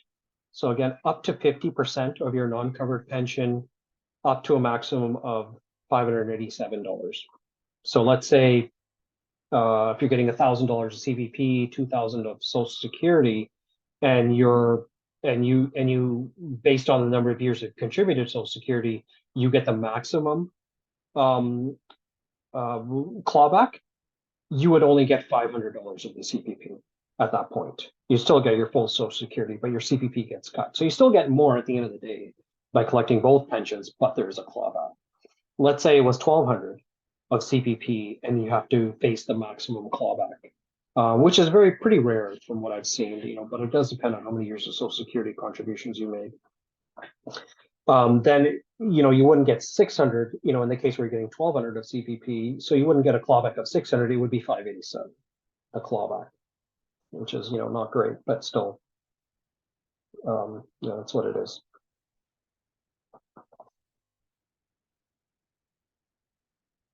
So you can consider delaying one pension. If your CPP OS isn't that much, you could defer it to age 70, take your Social Security early. There's a lot of planning options there. I find most clients who have also, done a really bang up job of saving, and you've got a significant 401k or IRA accounts, often what clients will do is they'll retire at around 60 or 62, but you still defer your Social Security CPP until 67, or take your Social Security at 67 and your CPP at 70. But in those 5 years, you use your IRA income to draw down some of that taxable income before your CPP, OAS, and Social Security kick in. You can also take advantage of strategies like Roth conversions in those years where you're bridging that income so that you're smoothing out your tax liability over the course of your retirement. Because if you've got a significantly large 401k or traditional or rollover IRA, and then of course as you're taking Social Security and CPP, which let's say kick in your late 60s, as you get into your late 70s or so, because of the RMDs, the required minimum distribution, those percentages grow over time. You could be taking out a lot more than you need in those years and paying a much higher tax bill. So there is some planning that is likely beneficial for retirees who have significant assets, and we're happy to take on that sort of planning work. So the Social Security website does have this example of the windfall elimination provision. And I've cut and pasted basically their example here. And there's two slides here that cover it.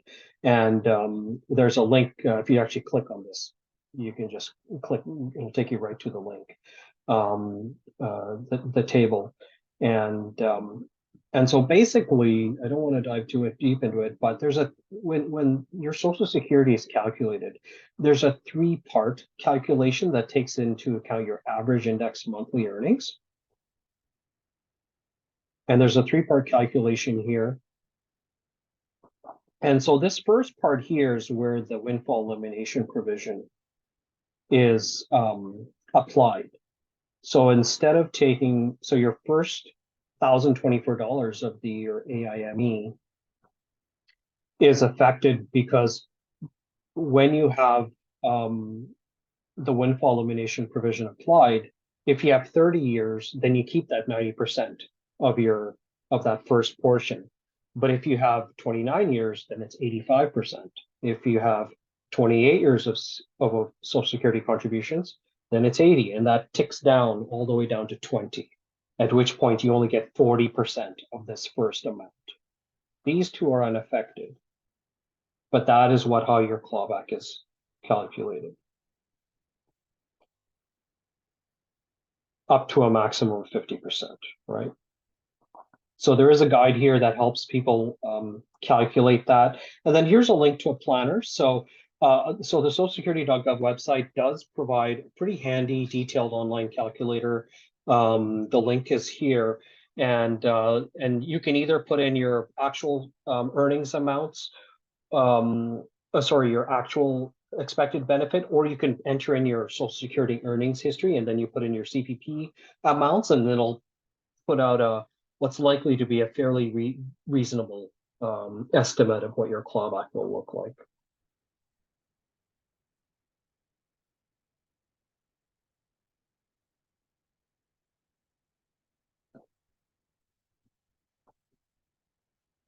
And then here's the next sort of page of that. Um, the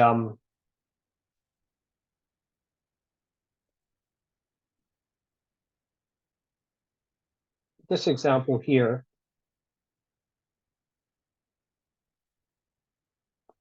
shows 3 workers, right, over here, and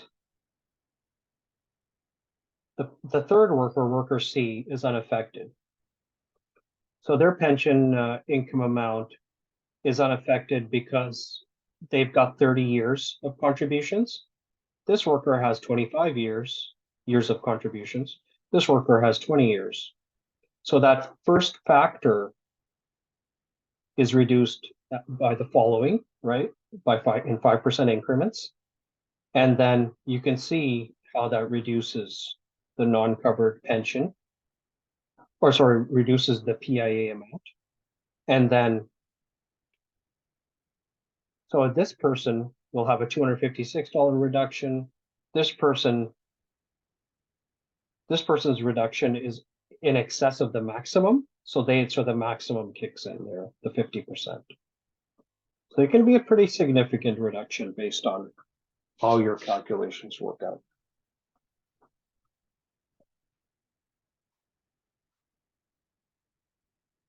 Teachers in the US who have their own pension plans have basically the same issue. If they're, for example, under some state teachers pension plan. And again, this particular example is in the socialsecurity.gov website, and it's difficult to know how much I found in practice, it's difficult to exactly estimate how much people get, because your pension estimates are basically variable right up until you retire. It depends on when you retire. Often your Social Security statement will overstate your pension benefit because they assume you're going to keep working right through until you reach your full retirement age. But a lot of people don't do that, so they're often shocked that they get less than they expected. But if you retired at 63 and you haven't worked until 67, with Social Security, your statement might reflect that, and or might not reflect that. That you plan to retire early, right? They assume you're going to keep working, so your pension benefit may be an overstatement there. Old age security. So this is not affected by the WEP. That's only CPP and Social Security. So your old age pension is a Canadian pension available after age 65. This one is based on Canadian residency, but of course, many Canadian expats living in the US will qualify because you lived in Canada for a certain number of years, right? And so click on this link to review your eligibility.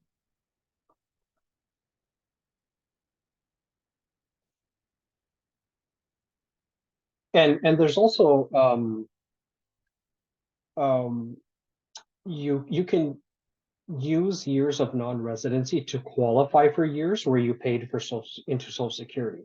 So there's a little quirk in the Canada-US tax treaty and the totalization agreement where basically if you're living in the US, subject to certain eligibility rules, if you're living in the US and contributing to Social Security, those years can be used for OAS eligibility, even though you're not living in Canada. But there are rules and sort of eligibility factors involved. So check out that link there that I've highlighted.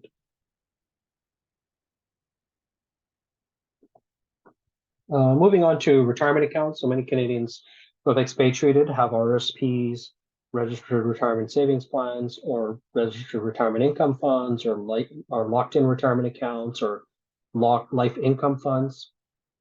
So your RSP needs to be rolled into a RIF by the end of the year in which you turn 71. There's no minimum age to open a RIF, but you have to do it by the end of the year in which you turn 71. So whereas with IRAs, you don't have to turn it into a different account, but for RSPs you do. But that said, there's still a magic age for IRAs where RMDs kick in. That's 73 now. But for RIFs, or RSPs, it's 71. So our RSPs are for accumulating registered retirement savings plans, but RIFs are for withdrawals. Once it's a RIF, you can't contribute to it. You have to take withdrawals every year. And there's a certain percentage every year based on your age.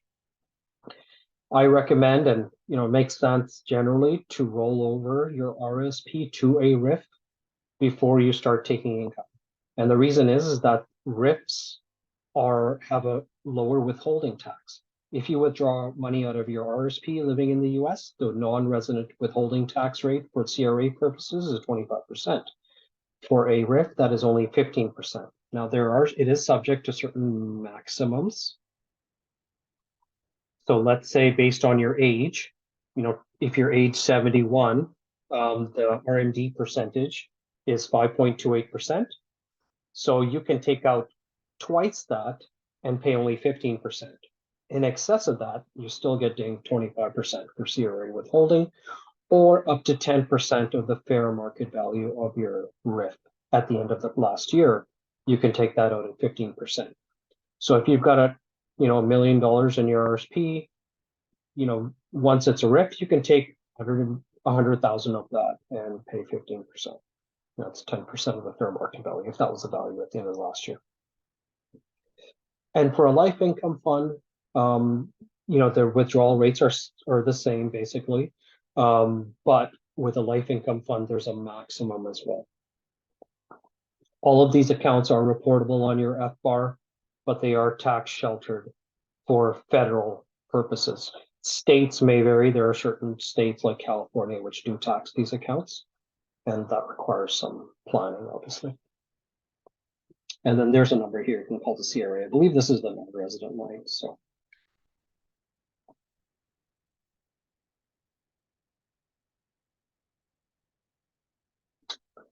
more information about non-resident accounts.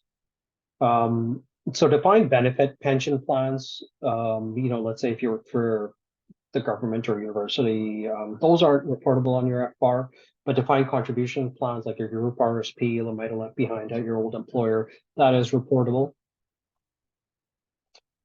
Depending on the province you live in or you lived in, your locked-in retirement account may be eligible for unlocking, which allows you to take the income sooner and to take as much as you want, because the life income fund has a maximum you could draw, right? And so our RSP is much more flexible. And so unlocking should be considered if you have significant assets in a LIRA. And if you do want to undergo or process an unlocking, you do have to show that you filed in an R73, which is sort of like a determination of residency status. It's a form you fill out and send to the CRA. They send you a letter. You provide that letter as part of the unlocking documentation.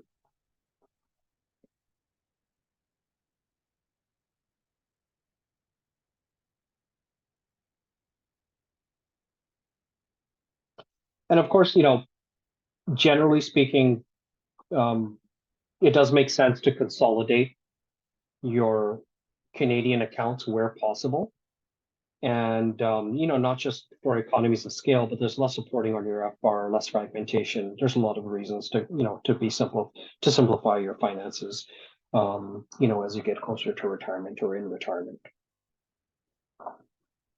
Now, RESPs, there's a bit of sort of leniency now because these aren't considered a grantor trust anymore, where TFSA still are considered as such. So The filing is not as onerous as it used to be, potentially, but it's still a taxable account for IRS reporting.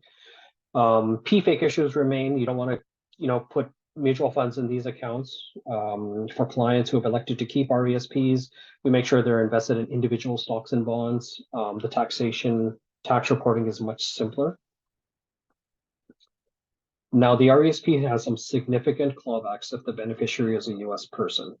So all of the grants that you've earned in the RRSP will not be paid unless the beneficiary is a Canadian resident for tax purposes. So if they're just boarding at a Canadian school, and they're still considered a US resident, doesn't count.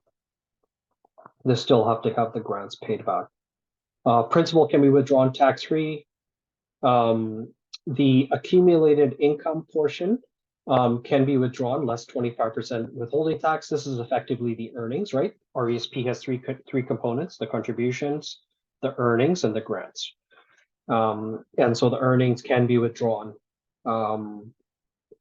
but there's a 25% withholding on that, just like an RRSP.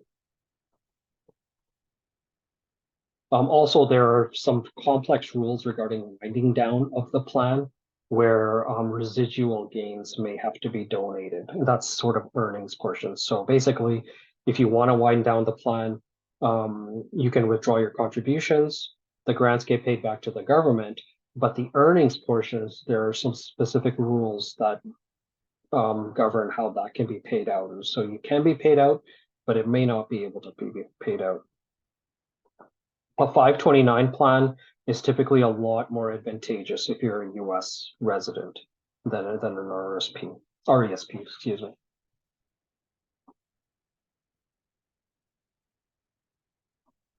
So you want to avoid PFICs and taxable account. What is a PFIC? Passive foreign investment company. It's basically, the IRS doesn't like these foreign trust structures that Canadian mutual funds and exchange traded funds, as well as a lot of real estate investment trusts and other income trusts are structured. You want to basically hold corporations and avoid these or common stock of corporations like TD or CN Rail, or all of that is fine. But if you hold Choice Properties REIT, or if you own RBC Balanced Fund, or the iShares Canadian Index ETF, these are problematic from a tax perspective. And I'm sure the CPA who's speaking next will have a lot more detailed and better knowledge of this in terms of how you'll be affected. But you basically want to get rid of these and stick to individual stocks and bonds.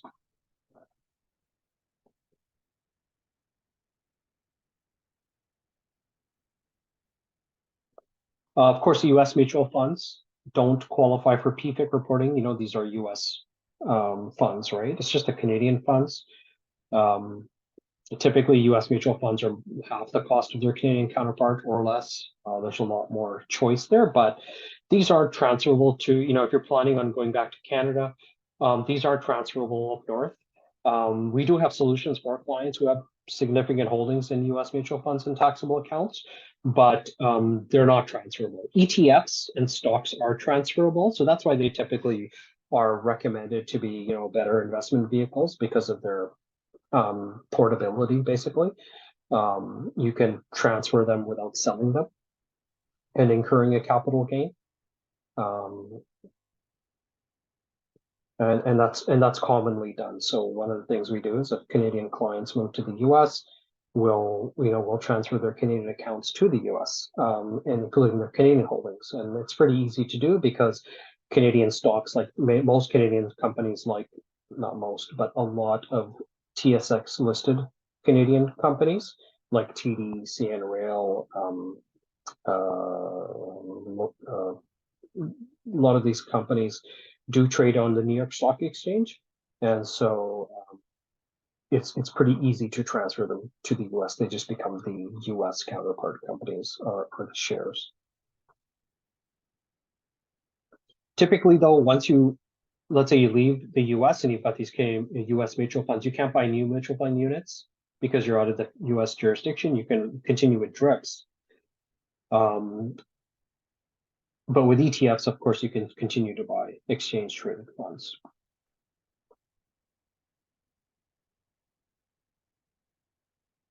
I see we've got some questions here. I'll get to them just towards the end here.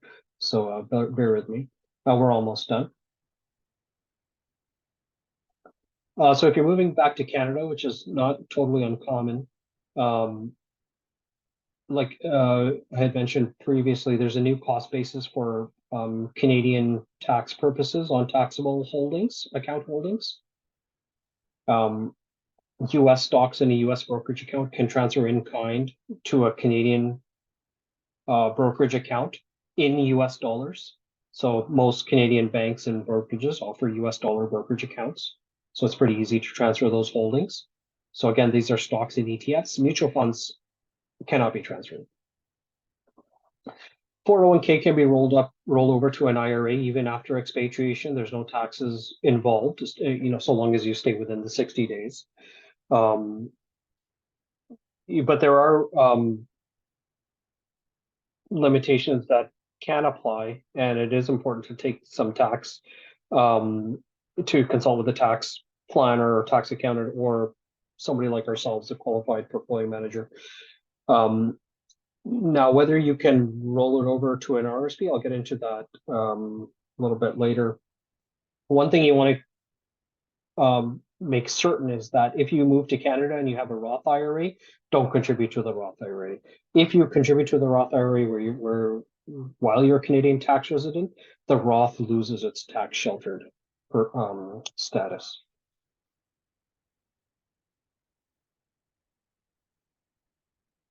So some clients who move from the US to Canada, they often ask us, can I roll over my IRA to an RSP?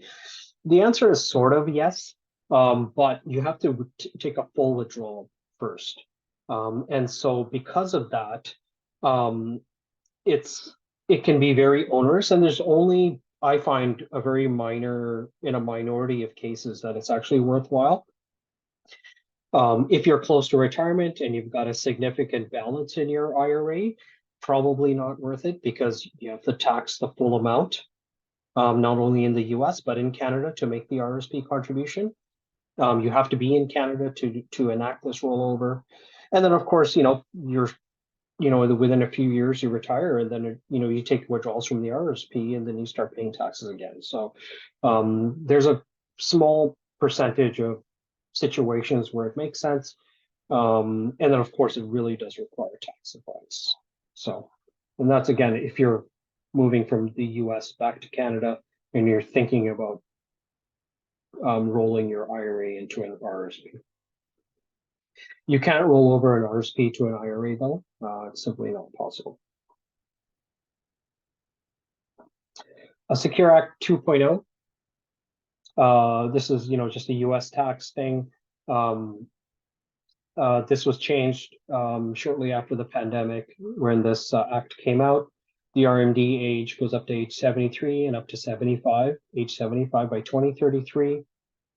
The penalties for missed required minimum distributions were reduced to 25% of the missed amount. It used to be 50%. The age factors remain the same. And then, of course, if you're sort of stuck between if you've already started taking them, then you basically continue.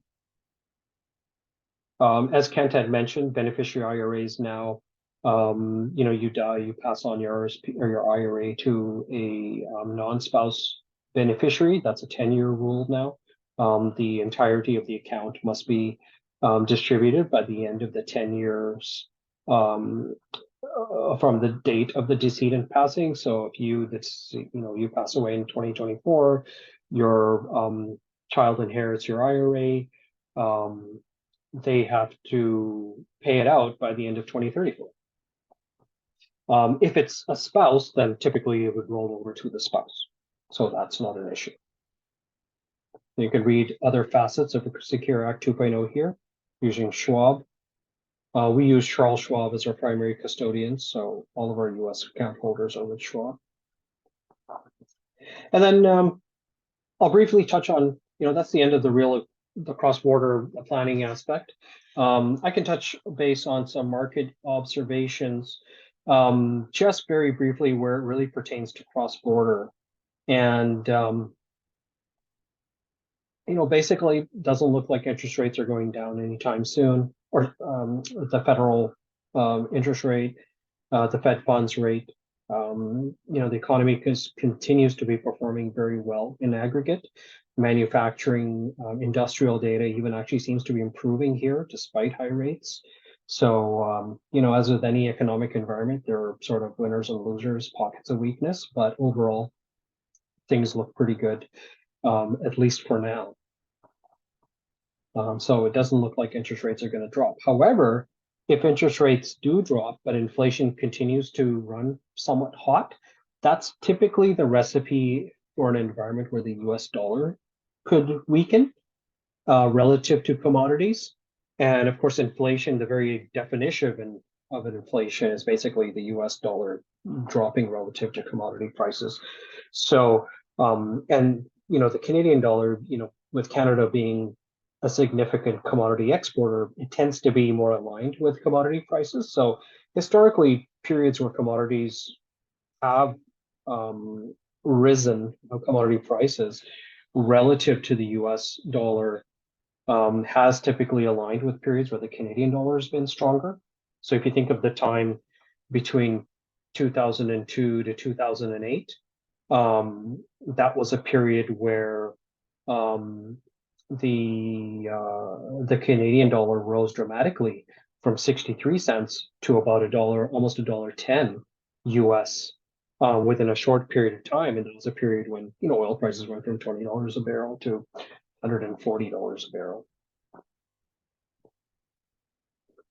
So what do rising rates tend to do? They tend to shrink valuations over time. Why do they do that? Because it makes borrowing more money, the cost of borrowing money more expensive. That tends to result in falling or slowing corporate profits. And also there's less demand for equities. If you can get 5% on a CD, there's less incentive to be in the stock market. And so for all of these reasons, that tends to sometimes cause a bit of an attrition in stock market valuation, which is why rising periods of high interest rates tend to be less conducive to stock market gains.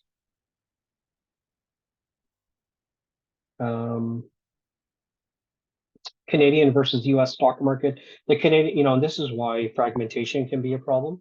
If you've left Canadian accounts left behind, the Canadian market is fairly concentrated within a handful of sectors, financials and energy being, very overrepresented.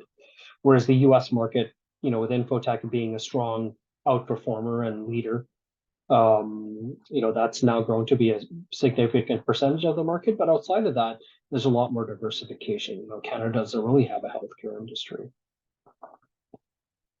And of course, Canada only represents about 3% of the global market. So here's an interesting set of correlations. For those thinking about in terms of currency, there are 3 lines on this chart, as you can see, and it's kind of a messy one, but it goes back about 30 years. We're looking at about 30 years of data. It's from stock charts. The red line here is the USD CAD. And so you can see in the 90s, the US dollar was appreciating relative to the Canadian dollar.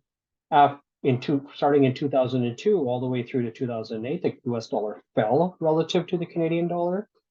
It spiked up during the Great Recession because whenever there's a crisis in financial markets, investors tend to hide in the US dollar. So even though the 2008 crisis was a US-led crisis with its housing market imploding and all the asset-backed commercial paper contagion that occurred, even though it was a US-led crisis, the Canadian dollar fell dramatically during that period because investors tend to hide or want to hide in the safety of US treasuries.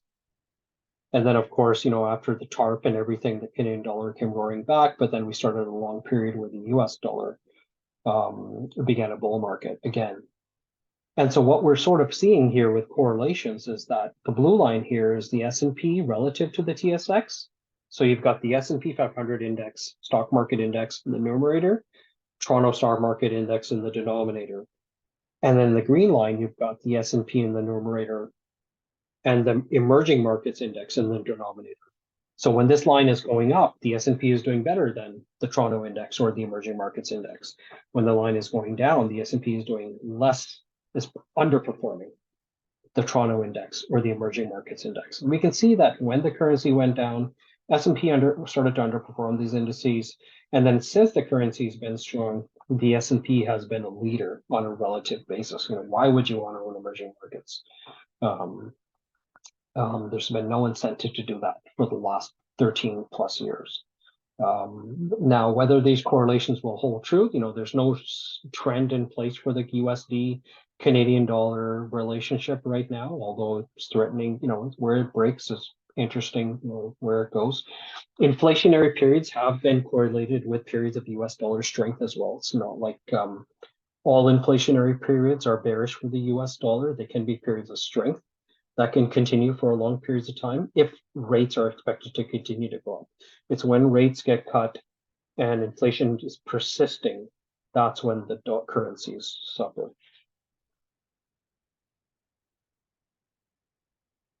Here's the USD index long-term. You can see that, it's been cyclical. You go through these periods of strength and periods of weakness. So we've been in this sort of bull market for about a dozen years, more than that now. And this typically historically been, sort of long, and whether it ticks back the other way, I guess remains to be seen. But there could be some strength here yet in the US dollar. As long as there's a lot of economic uncertainty, that tends to drive continued strength in the US dollar. That said, when we look at the commodity index, this is the strongest period that we've seen in a very long time, really since this period here when the US dollar was falling, and most recently we can see an uptick of strength again in commodity prices. And things like geopolitics, like wars, deglobalization, the loss of productivity due to labor markets, structural factors, like, for example, if you have a bunch of highly productive senior aged employees that are retiring and being replaced with basically rookies in the working force, that's typically inflationary because there's a loss of productivity there. All of these factors that we're seeing right now, there's a number of them that are typically sort of structurally inflationary. So those are all sort of considerations that you want to make when you consider your balance of Canadian versus US investments. So circling back, summary, key points to ponder, compliance. You definitely want to make sure you declare your FBAR in your Canadian accounts. All of your Canadian accounts, if you have more than $10,000 in aggregate, they're reportable. Any account in which you have signing authority over your RESP, TFSA, RSP, if you have them, they're all reportable, as well as bank accounts. Retirement planning, try not to leave your Canadian accounts behind or unattended. If you can get your accounts working collaboratively, that's typically to your benefit. We have a platform where you can see, if we're managing your Canadian investments and your US investments in different places, we have a platform where you can log into one place and see everything. You can track your returns in either currency, see one balance, and you can get all of your, basically, let's try to have all of your assets working collaboratively. And for cross-border investing, intercurrency direction and trends do play an important role. 15 years ago, we were buying, when the Canadian dollar was higher, we were buying US stocks in clients' RSPs. At some point, the opposite may be advantageous. You might want to hold Canadian or foreign stocks in your IRA. Those are all sort of considerations from a cross-border point of view. This is just a bit of a About Us page here. Let me circle back to the questions now. So I think we answered most of the questions about CPP and Social Security. You do have to pay federal taxes on your US on CPP and OES statewide. I think for Georgia, if you don't have to pay for taxes on your Social Security, then CPP and OES is treated similarly. What does the 85% inclusion rate mean? That means that the 85% of your CPP amount is taxable from a federal perspective. 15% you get tax-free. Another question, I'm 68 this July, a dual citizen, retiring 2025. I will start my Social Security and company pension plan. I will then request my CPP and OAS. I've lived in Canada for more than 20 years, since age 18. How does this affect my USA pension? So yeah, I mean, you could be affected by the windfall elimination provision. You don't have to complete a Canadian tax return. You only, collecting Canadian CPP, OAS, or from Canadian investment accounts like RSPs, these in and of themselves don't require you to file a Canadian return.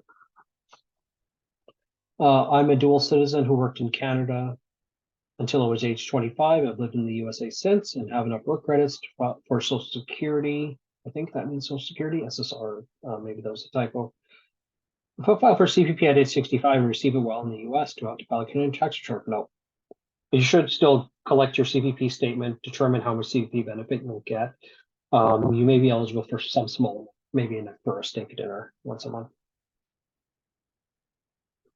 Next question. If I am collecting Social Security and have a CPP pension, is my Social Security going to be reduced by 50%? No.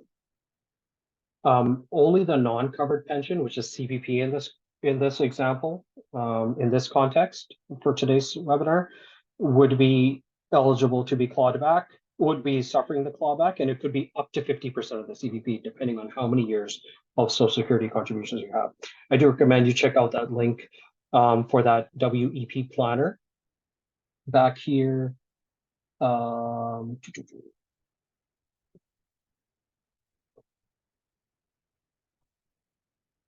This link here at the bottom of this slide, this will take you to a page where you can estimate what the impact will be.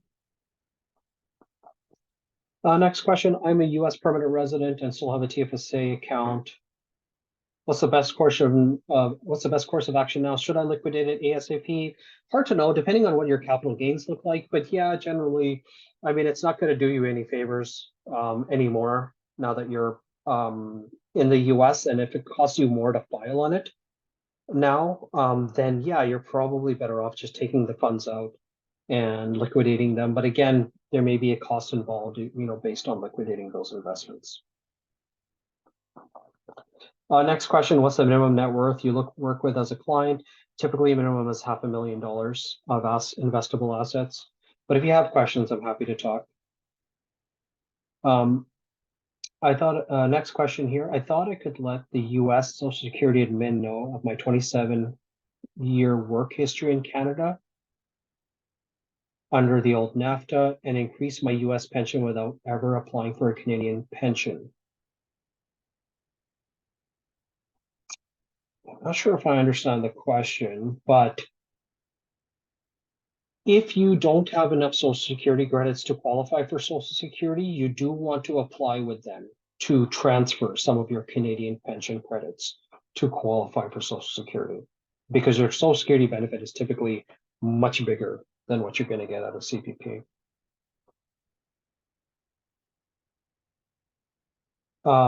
Next question here, can I move a TD mutual fund to USA? No. You cannot transfer a mutual fund from Canada to the US. If it's an exchange traded fund, a US exchange traded fund, yes. A Canadian exchange traded fund, no. And if it isn't a mutual fund and it's a taxable account, then you should consider, not having it, just investing in individual stocks. You'll probably do a much better job simply investing in TD stock than TD mutual fund. And the taxation, it would not qualify as a PFIC. So the TD mutual fund, assuming it is a mutual fund, it would be qualified as a PFIC and thus have more onerous reporting requirements and potentially higher taxes applicable. Does a private pension from Canada impact your WEP calculation? No. A private company pension would not impact the WEP. There is some literature regarding locked-in retirement fund income and being incorporated, but I haven't seen it actually be in practice be a factor. Is it good to move a RIF to the US? Probably not. You're probably better just to take the money out as you need it in retirement.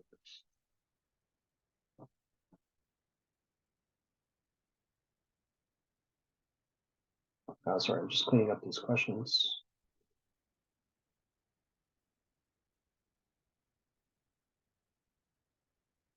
Okay. Situation, I'm an IT consultant. This next question here. Process to move to the USA, in process to move to the USA for a long time. I own a home here in Canada. Do I have to pay due taxes on my US income? Should I sell home here to become a non-resident? So this is a good tax question for the accountant for Mo. It depends on your own residency. When you sell it, there are differences. Typically, if you're not a US person, right? You're not a US citizen, you're just a Canadian, and you're in Canada and it's your primary residence, better off selling that while you're in Canada as a primary residence because there's no tax owing on the gain, right? Once you move to the US, then it becomes potentially taxable for you. So now, next question here. We are US citizens. We have RSPs with Wood Gundy in Canada. Can we work with them to transfer RSP to a RIF? You'd have to ask them. I'm not sure what their limitations are. Some companies have very strict limitations on what their advisors can do. You may not be able to open up a RIF. I think in the case of RIFs, you likely would be just because RSPs are required by the government to be rolled over into RIFs. But at age 71, but if you want to do it at age 65, that might be a problem. We have no such restrictions or issues with that. Last question here. What if we have an RESP held by a grandparent, but the grandparent passes and or number two, the child chooses not to go to a Canadian post-secondary institution? So there's two aspects here. You can transfer an RESP to a grandparent who might be a Canadian resident and it'll still remain in force. It's only still taxable in the beneficiary's hands as a US person, but it's not going to be taxable to you, the original subscriber, and it still would remain being tax sheltered from a U.S. Standpoint because it's still held by the Canadian resident grandparent. Now, it has to be a grandparent. Now, if the grandparent passes, then of course it depends on who you've designated to be the successor subscriber. If that's you, then yes, that could potentially create some complications. And of course, if the child chooses not to go to a Canadian post-secondary institution, now that is typically has a lot more flexibility. RESPs have a very large number of schools. There's a website on the, I think it's the Canadian Can Learn or some website where there's a list of eligible institutions. If you just Google RESP eligible institutions, there's literally thousands of schools in Canada and abroad that are eligible. It's the issue is really where the beneficiary lives. So if the beneficiary is in the US, even if let's say they go to McGill or UBC or something, they could be severely restricted on how much of the RSP they could use. I mean, you wouldn't be able to use the grants and all of that, right? Because they're a US resident. But if they declare themselves a Canadian resident, then they can use the whole thing.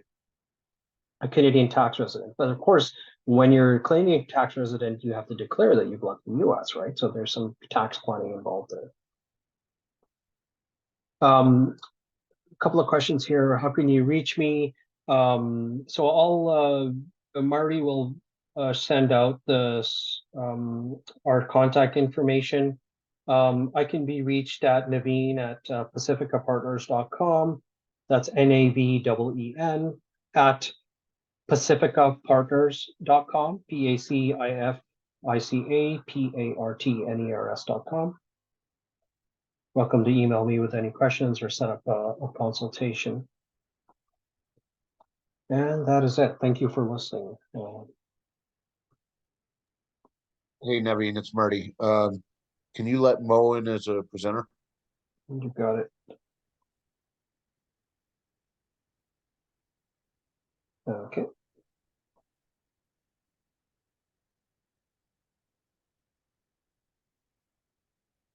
Bear with me one sec.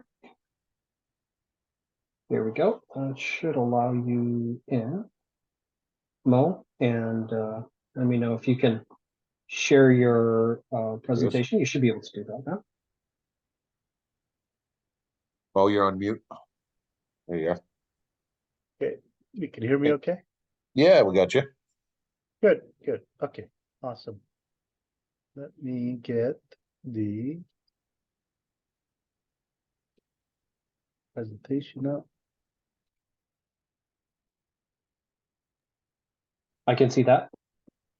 Okay, all right, great. So yeah, do we want to take a breather, Marty, or should I just jump in? Sorry, I was on mute. Yeah, just jump in. All right, sounds good. All right, welcome everyone. It's Mo Ahmed. I'm at Westmark Tax, and we're going to talk about cross-border tax issues, some of which Naveen has covered already, but I'm going to dig into a little bit more detail. Just a disclaimer, like this is just for illustrative purposes. So this information, because of the complexity of cross-border tax rules, may not apply to your particular fact situation. So I'm going to talk primarily about Canadians moving to the US, continuing to own Canadian real estate, talk a little bit about retirement plans, and just some other miscellaneous US issues.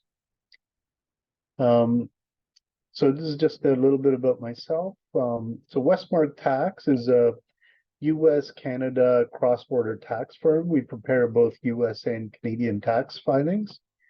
I've spent 12 years at Ernst & Young in the bigger accounting firm, so I have a lot of experience. And I'm based in Vancouver, Canada.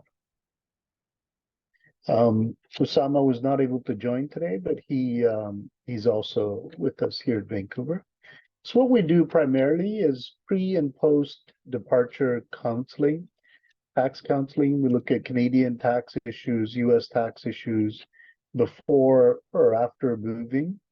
And then we can prepare your tax returns and you know, especially if you're looking at doing a move, it's probably a good idea to get a consultation first because there's a lot to think through.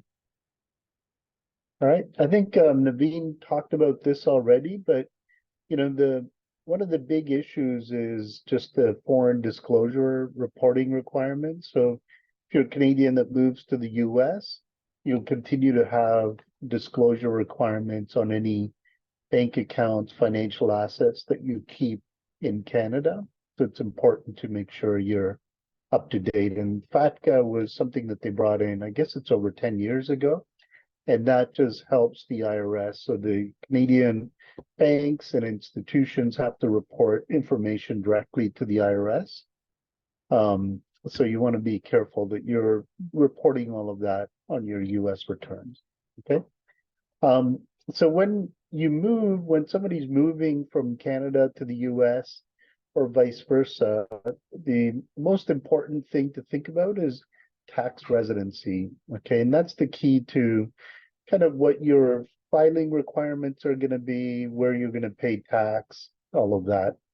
So if you're a resident in Canada, you're taxable on your worldwide income to Canada. All right. So even if you move to the US, but you're still a tax resident of Canada, you know, any of that income you earn in the US would still be taxable for Canadian purposes. Okay. In the year of the move, you could have a couple of other, you know, possible residency statuses.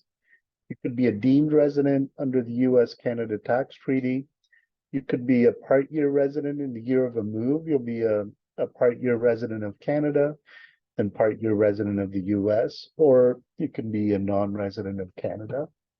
Typically, if it's a short-term move, you may be resident in Canada for that period.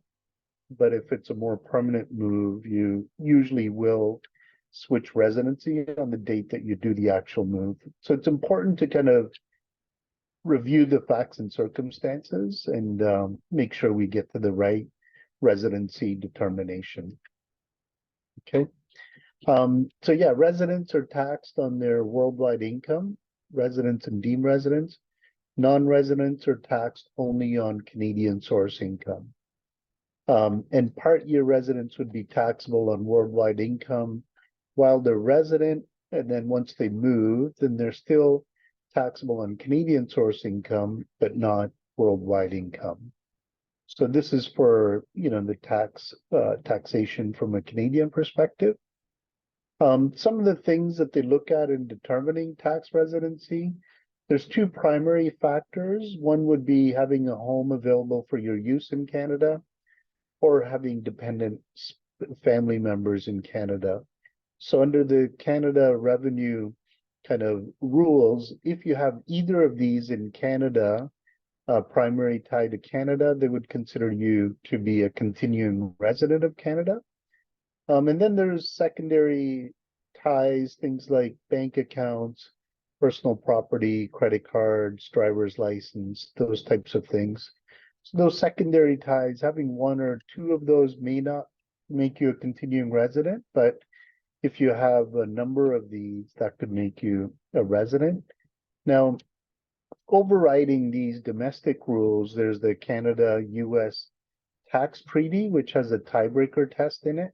And so you may be looking to the tiebreaker if your particular situation, it's not clear if you're continuing to be a resident of Canada or not. So some of the common issues that we see when you are moving, obviously we talked about the residency status. You need to confirm those dates when you become a non-resident. Departure return. So when you leave Canada, when you become a non-resident of Canada, you have a deemed disposition of all of your assets.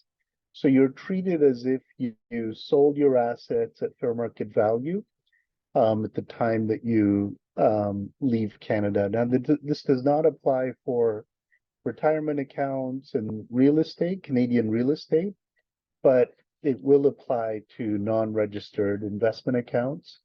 And there is some planning that can be done to defer the tax owing until you actually dispose of the property. And for US purposes, you would potentially get a step up in basis for US purposes as well. So this is a complicated area that probably needs to be reviewed in detail if you think that you have this issue. RRSPs, TFSAs in the year of departure, you have to be careful. So for TFSAs, you can no longer contribute to a TFSA once you're a non-resident of Canada. And CRA has been following up quite a bit to assess penalties for any contributions made to TFSAs by a non-resident. With an RRSP, you can still contribute, but you may want to think about whether it makes sense or not, because there may be you're not going to get an RSP deduction if you're already a non-resident. So there's usually some planning in the year of the move to look at RSP contribution room and whether you would utilize it in the year of the move. Principal residence. So again, I know that there was a question on this in the Naveen segment. The rules can be complicated, but it depends. Like if you were to sell the property, you will have that principal residence up to the point that you leave Canada. Now, what happens is if you leave Canada and you turn your principal residence into a rental property, there would be a change in use, which triggers a disposition.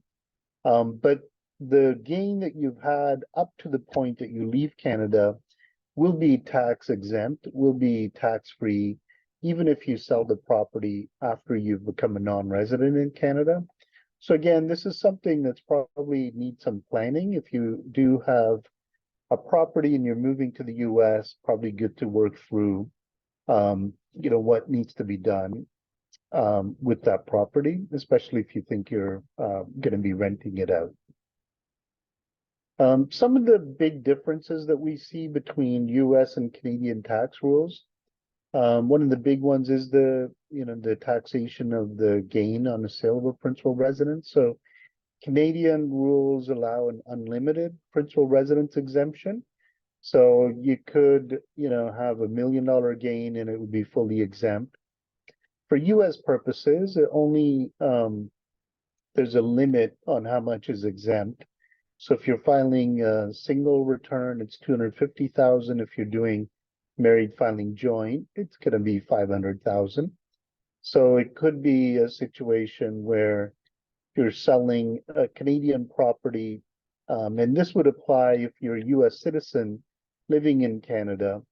You sell your Canadian principal residence. For Canadian purposes, it's fully exempt. For US purposes, you only have a limited amount of exemption, and so you might end up paying US capital gains on sale of a Canadian principal residence. Taxation of capital gains and dividends is also very different. Capital gains in Canada, 50% of the gains are taxable.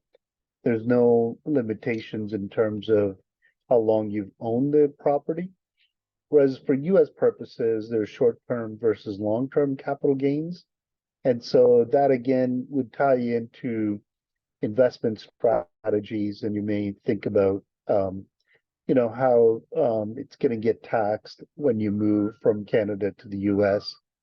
Typically, under the US-Canada tax treaty, if you moved from Canada to the US, there would be the deemed disposition on any gains up to the point that you move from Canada, and then from then onwards, it's the US that has the right to tax capital gains. Now, this is on typical kind of investment accounts. Doesn't apply to real estate and some other assets, but the typical investment account would be taxed that way. Again, dividends are taxed differently in Canada versus the US. Canadian dividends from Canadian companies will get the dividend gross up. It gives you a little bit lower tax rate on the personal side. And on the US side, if it's a qualified dividend, it'll get a preferential treatment.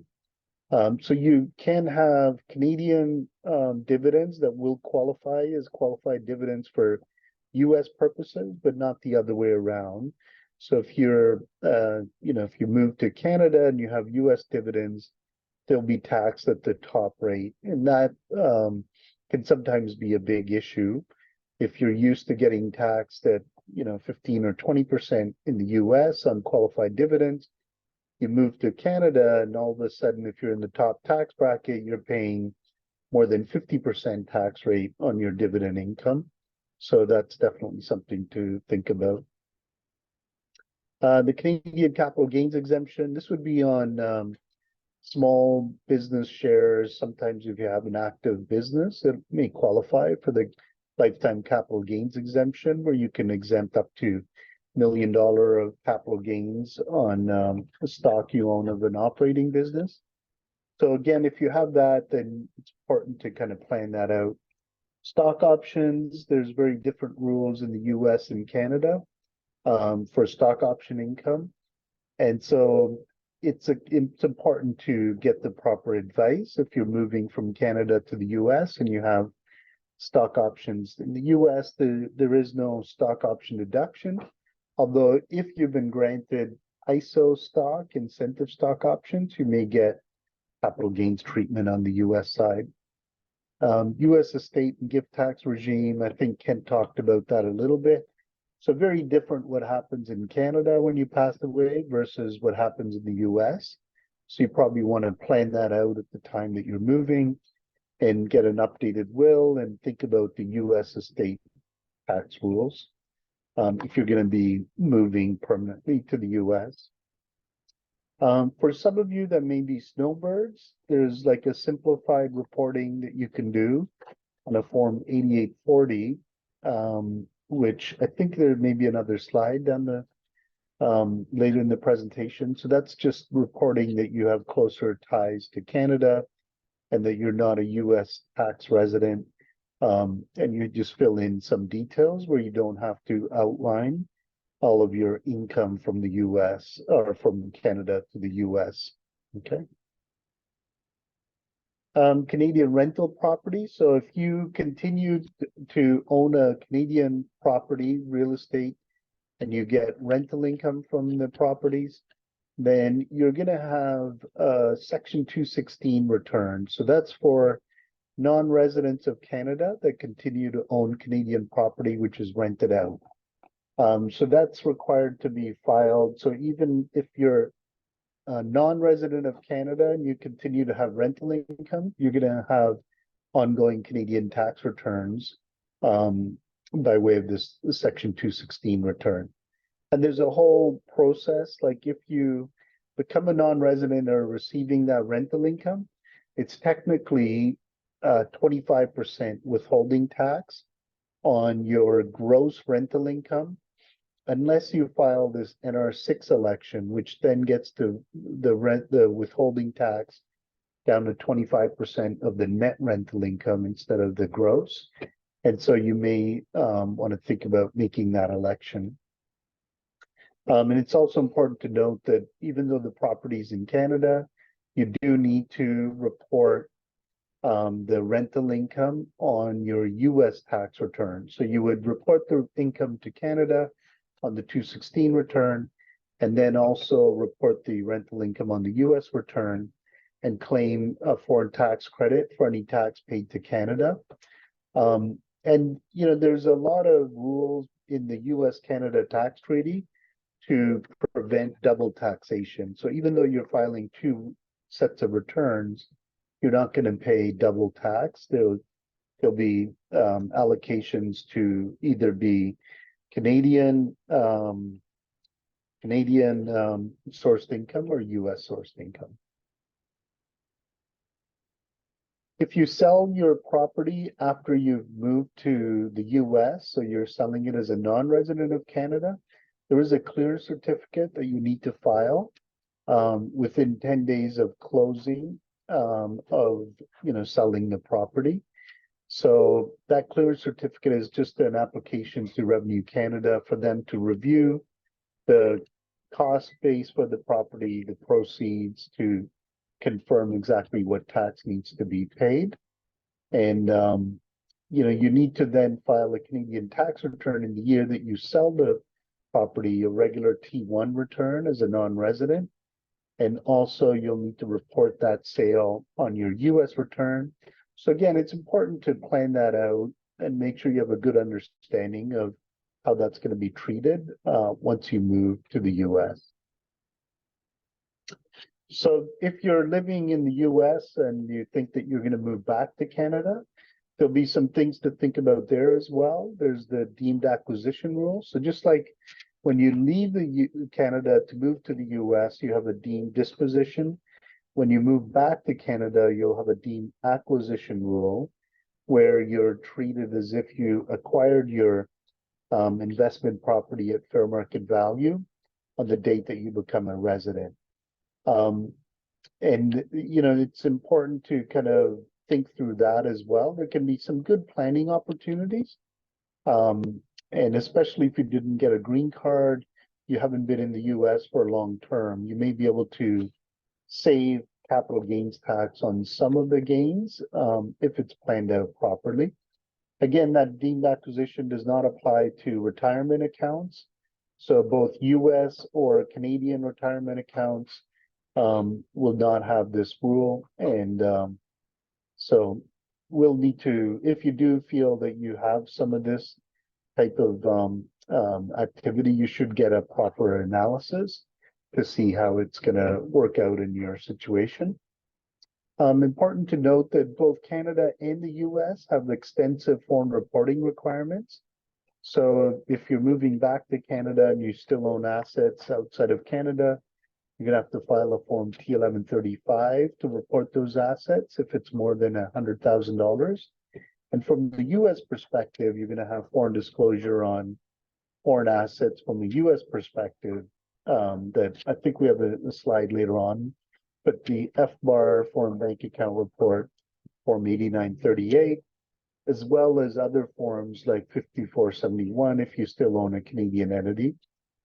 Okay, and then when you move back to Canada, you're taxed on worldwide income from the date that you move back. So it might be if you're getting a bonus from your US employer, or if there's still some income that needs to come in, you might want to plan your move back to Canada to make sure that you don't become a resident and then receive that income, because it'll be subject to Canadian tax. Okay, talk about retirement accounts a little bit. So RSPs are tax protected while they're in the US. So any income that's earned in the RSP will not be subject to US federal taxation. But there are states like California which do tax the investment income in the RSP.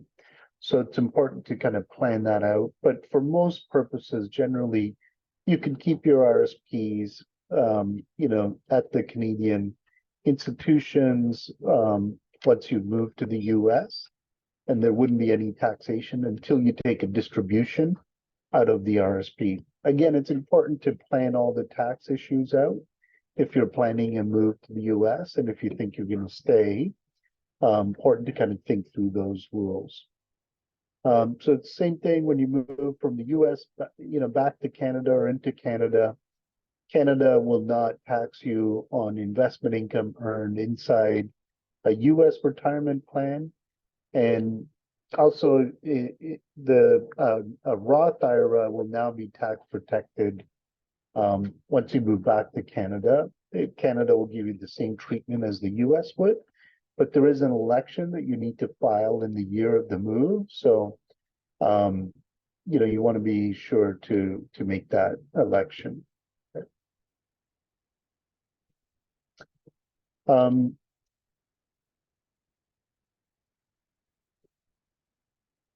In our four slips, I think Naveen may have talked about this a little bit. So any of the interest or dividends that you receive from Canada or from outside of the US will be reported on an NR4 slip if you're a non-resident of Canada.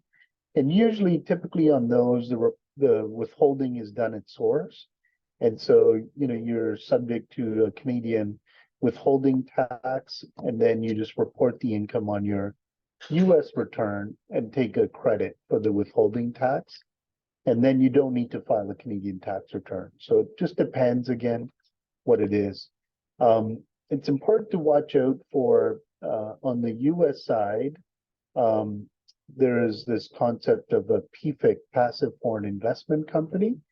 So if you have certain Canadian mutual funds, that are treated as PFICs for US purposes, that can be a significant issue, and there's some reporting requirements there. So probably important to talk to your investment advisor if you're keeping some investments in Canada, and then also your tax advisor as well, to alert them to this issue. Sometimes when you move, if you haven't reported it to your Canadian institution that you're leaving and becoming a non-resident, and they issue you a T3 or T5 like they normally would for Canadian residents, you should be doing what's called a Part 13 letter, which is basically just a voluntary letter to Revenue Canada to say that you had this income, it wasn't subject to source withholding, and you want to pay it in. And so you calculate the withholding tax and you pay it in. Okay, so we talked about this a little bit. So investments, held outside of an RSP can have some nasty US tax rules. So these PFICs are meant to be for wealthy Americans that set up offshore companies and put investments in there, and then the US wouldn't get to tax that income until they take a distribution. So this could lead to a situation where the US doesn't get any of the tax revenue on that income earned in a foreign corporation. So they have these things called passive foreign investment companies, which essentially allocates the income, that passive income earned in a foreign company, allocates it to the individual in the US, and it gets taxed on their personal US tax rate. And there's this form 8621 that you need to use to report it. Now there are some fixes for it, and so again, it's a complicated area. And this late at night, it's not going to probably sink in, but just be aware that if you do have mutual funds are the typical ones, but if you do have an actual corporate entity in Canada where you have a passive income, that would also potentially apply. So you really want to have a look at that and make sure that you've covered it off. Net investment income tax. So, this is a tax on investment income if you're over a certain income threshold. And so it's an additional 3.8% that may be applicable. Now there's, some, it is applicable even if you're a U.S. citizen living in Canada. And typically for the U.S. citizens that are living in Canada, this is about the only tax that they do pay is this net investment income tax. And there's no possibility for taking a foreign tax credit. So it's a difficult one. But there may be some positions there to take a look at. So there are some, for a lot of the people that have had foreign bank accounts that have not been reported, the penalties are pretty steep. And, not most of the civil penalties would be the non-willful type. And there's been some U.S. Supreme Court decision as to whether that applies per account or per year. So they did decide that it would be per year, so that it's not as bad as it used to be, but there are still some fairly substantial penalties for failure to file FBARs. And there is a disclosure program where you can file these, without the penalties. If you haven't filed in the past and you want to catch up, again, you probably want to talk to someone that is experienced in that area so that you can file it without having the penalties. So another one of the disclosure forms on the US side is the 8938. So this is if you have over a certain threshold of income or of accounts outside of the US, then you need to file not only the FBAR, the foreign bank account report, which is a form that's separate from your tax return, but also the form 8938, which is one of the schedules on the US 1040. And again, if you are in that threshold, you probably want to have someone prepare your return. You don't want to do it yourself because again, there's some penalties for failure to do it properly or not to do it. And there's other disclosure forms. For example, there's for foreign trusts, there would be a 3520 and potentially 3520A. Those penalties are fairly steep. And so you really want to kind of think through whether any of the assets that you have outside of the US might be considered as trusts. And there's been an ongoing debate with whether RESPs or TFSAs are considered foreign trusts for US purposes. There's some arguments on both sides, but it's important to kind of think about it, talk to your tax advisor and get a position on it so that you're reporting those properly. On the US return, again, if you own more, a certain percentage of a foreign corporation. So this would be like if you have a Canadian company, you move to the US, you would potentially have a form 5471 filing requirement. And again, this is fairly complicated, but if you do fall into this category where you own a foreign corporation, you want to think through it and make sure that you are doing the right reporting and that you fulfill those reporting requirements. Okay, some administrative matters. I guess the Canadian returns would still be due by April 30th for most returns. And, there would be the T1135. When you leave Canada, there's the T1161 list of properties by someone that's leaving Canada if you're subject to the deemed disposition. Then the T1243 or 44 if you wanted to do the election to defer payment of tax on the deemed disposition. So again, these are, fairly complicated forms, and you probably want to plan it out and, have someone do the tax filings for the year that you leave and maybe even the first full year that you're in the US. It seems, like if you have to file both sets of returns, you feel like you're going to be paying double tax. As I mentioned, you probably will not pay double tax, but it's important to plan it out and figure out what gets taxed on the US side, what gets taxed on the Canadian side, who gets the foreign tax credit, and all of that, so you don't get overtaxed. In the year that you move into the US, there'll be some important considerations as to what type of tax return you file. So usually, if you're a married couple and you live in the US, you can file a married filing joint return, which can be beneficial. But in the year of a move into the US, if you have a dual status return, you wouldn't qualify to file married filing joint unless you do an election to file for the full year, which may or may not be beneficial. So in the year that you move into the US, it would be, I think, important for most people to really have someone prepare the return that's qualified, that can do both US and Canada, and understands the issues. Okay, so I mean, the overall consideration is that there's complexities involved, and that's why I didn't get into the nitty-gritty of each of the issues. I wanted to just highlight kind of what's a potential issue. We do hundreds of these returns, so what are some of the common things that we're seeing? Have I outlined those? And so then it's important to get guidance before moving, and if you're already in the US, get someone to do the returns that can do both.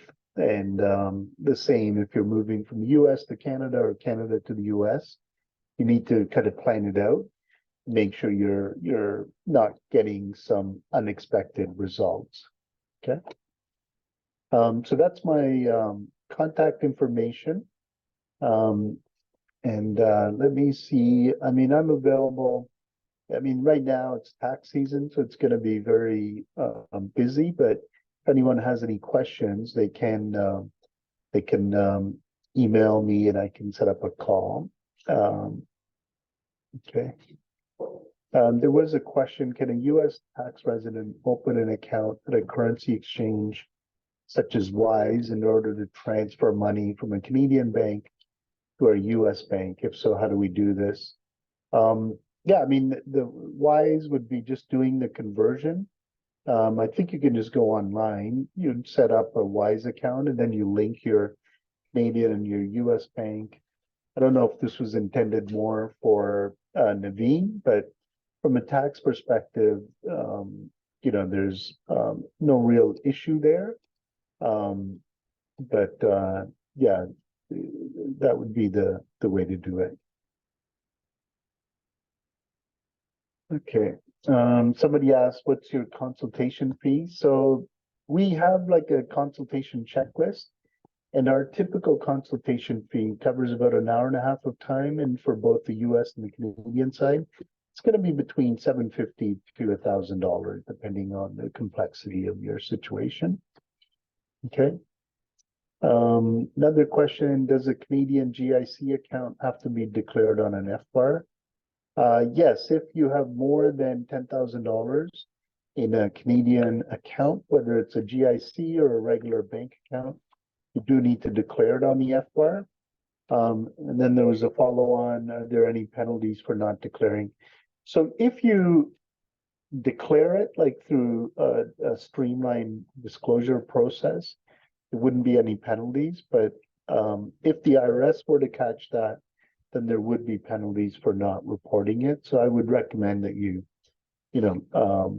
get someone to review that situation and get the reporting caught up.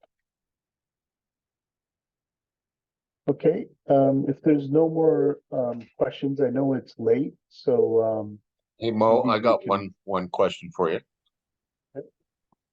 What if someone in a Canadian citizen, also a tax person in the US, is considering buying property in Canada, what tax implications should they consider? Sure. And would this be a personal use property or a rental Yes, property? personal use. Personal? Okay, you're not gonna rent it out. No. Okay. Yeah, I mean, there's gonna be it, and it depends on where it is in Canada. So Canada's got like these rules to prevent foreigners on buying property in Canada. Now, there's like an outright ban on foreigners buying in Canada, but if you're a Canadian citizen, you're not subject to that. But even as a Canadian citizen, if you buy in certain areas like Vancouver, they have this speculation tax. So if you're planning on buying property and it's just sitting there empty, you may be subject to a speculation tax, which can be, cumbersome. And then some cities actually have an empty homes tax as well. So Vancouver, if you're in Vancouver and you own a property like that you're not planning to rent out, you're going to have speculation tax and empty homes tax to pay. There wouldn't be any US implications if it's a personal use property. You don't need to disclose it on the US side, but if it's a rental property, then you would need to disclose it on the US side, and there'd be Canadian implications as well. That makes sense? It does. Thank you. Mhm. So I guess we'll wrap it up for everyone. We are trying to get this recording all put together and the slides and get them out to everyone. We have everyone that pre-registered. We have your emails. Hopefully in the next week or so, either through our Facebook group or our atlcanadians.com group, I'll get all that information out to everyone. Great. Thank you. Thanks, everyone. Thanks, everyone. Good Hope night. you have a good night. Thanks, Ken. everyone. Thanks, Thanks, Marty. Naveen. Thanks, Mo.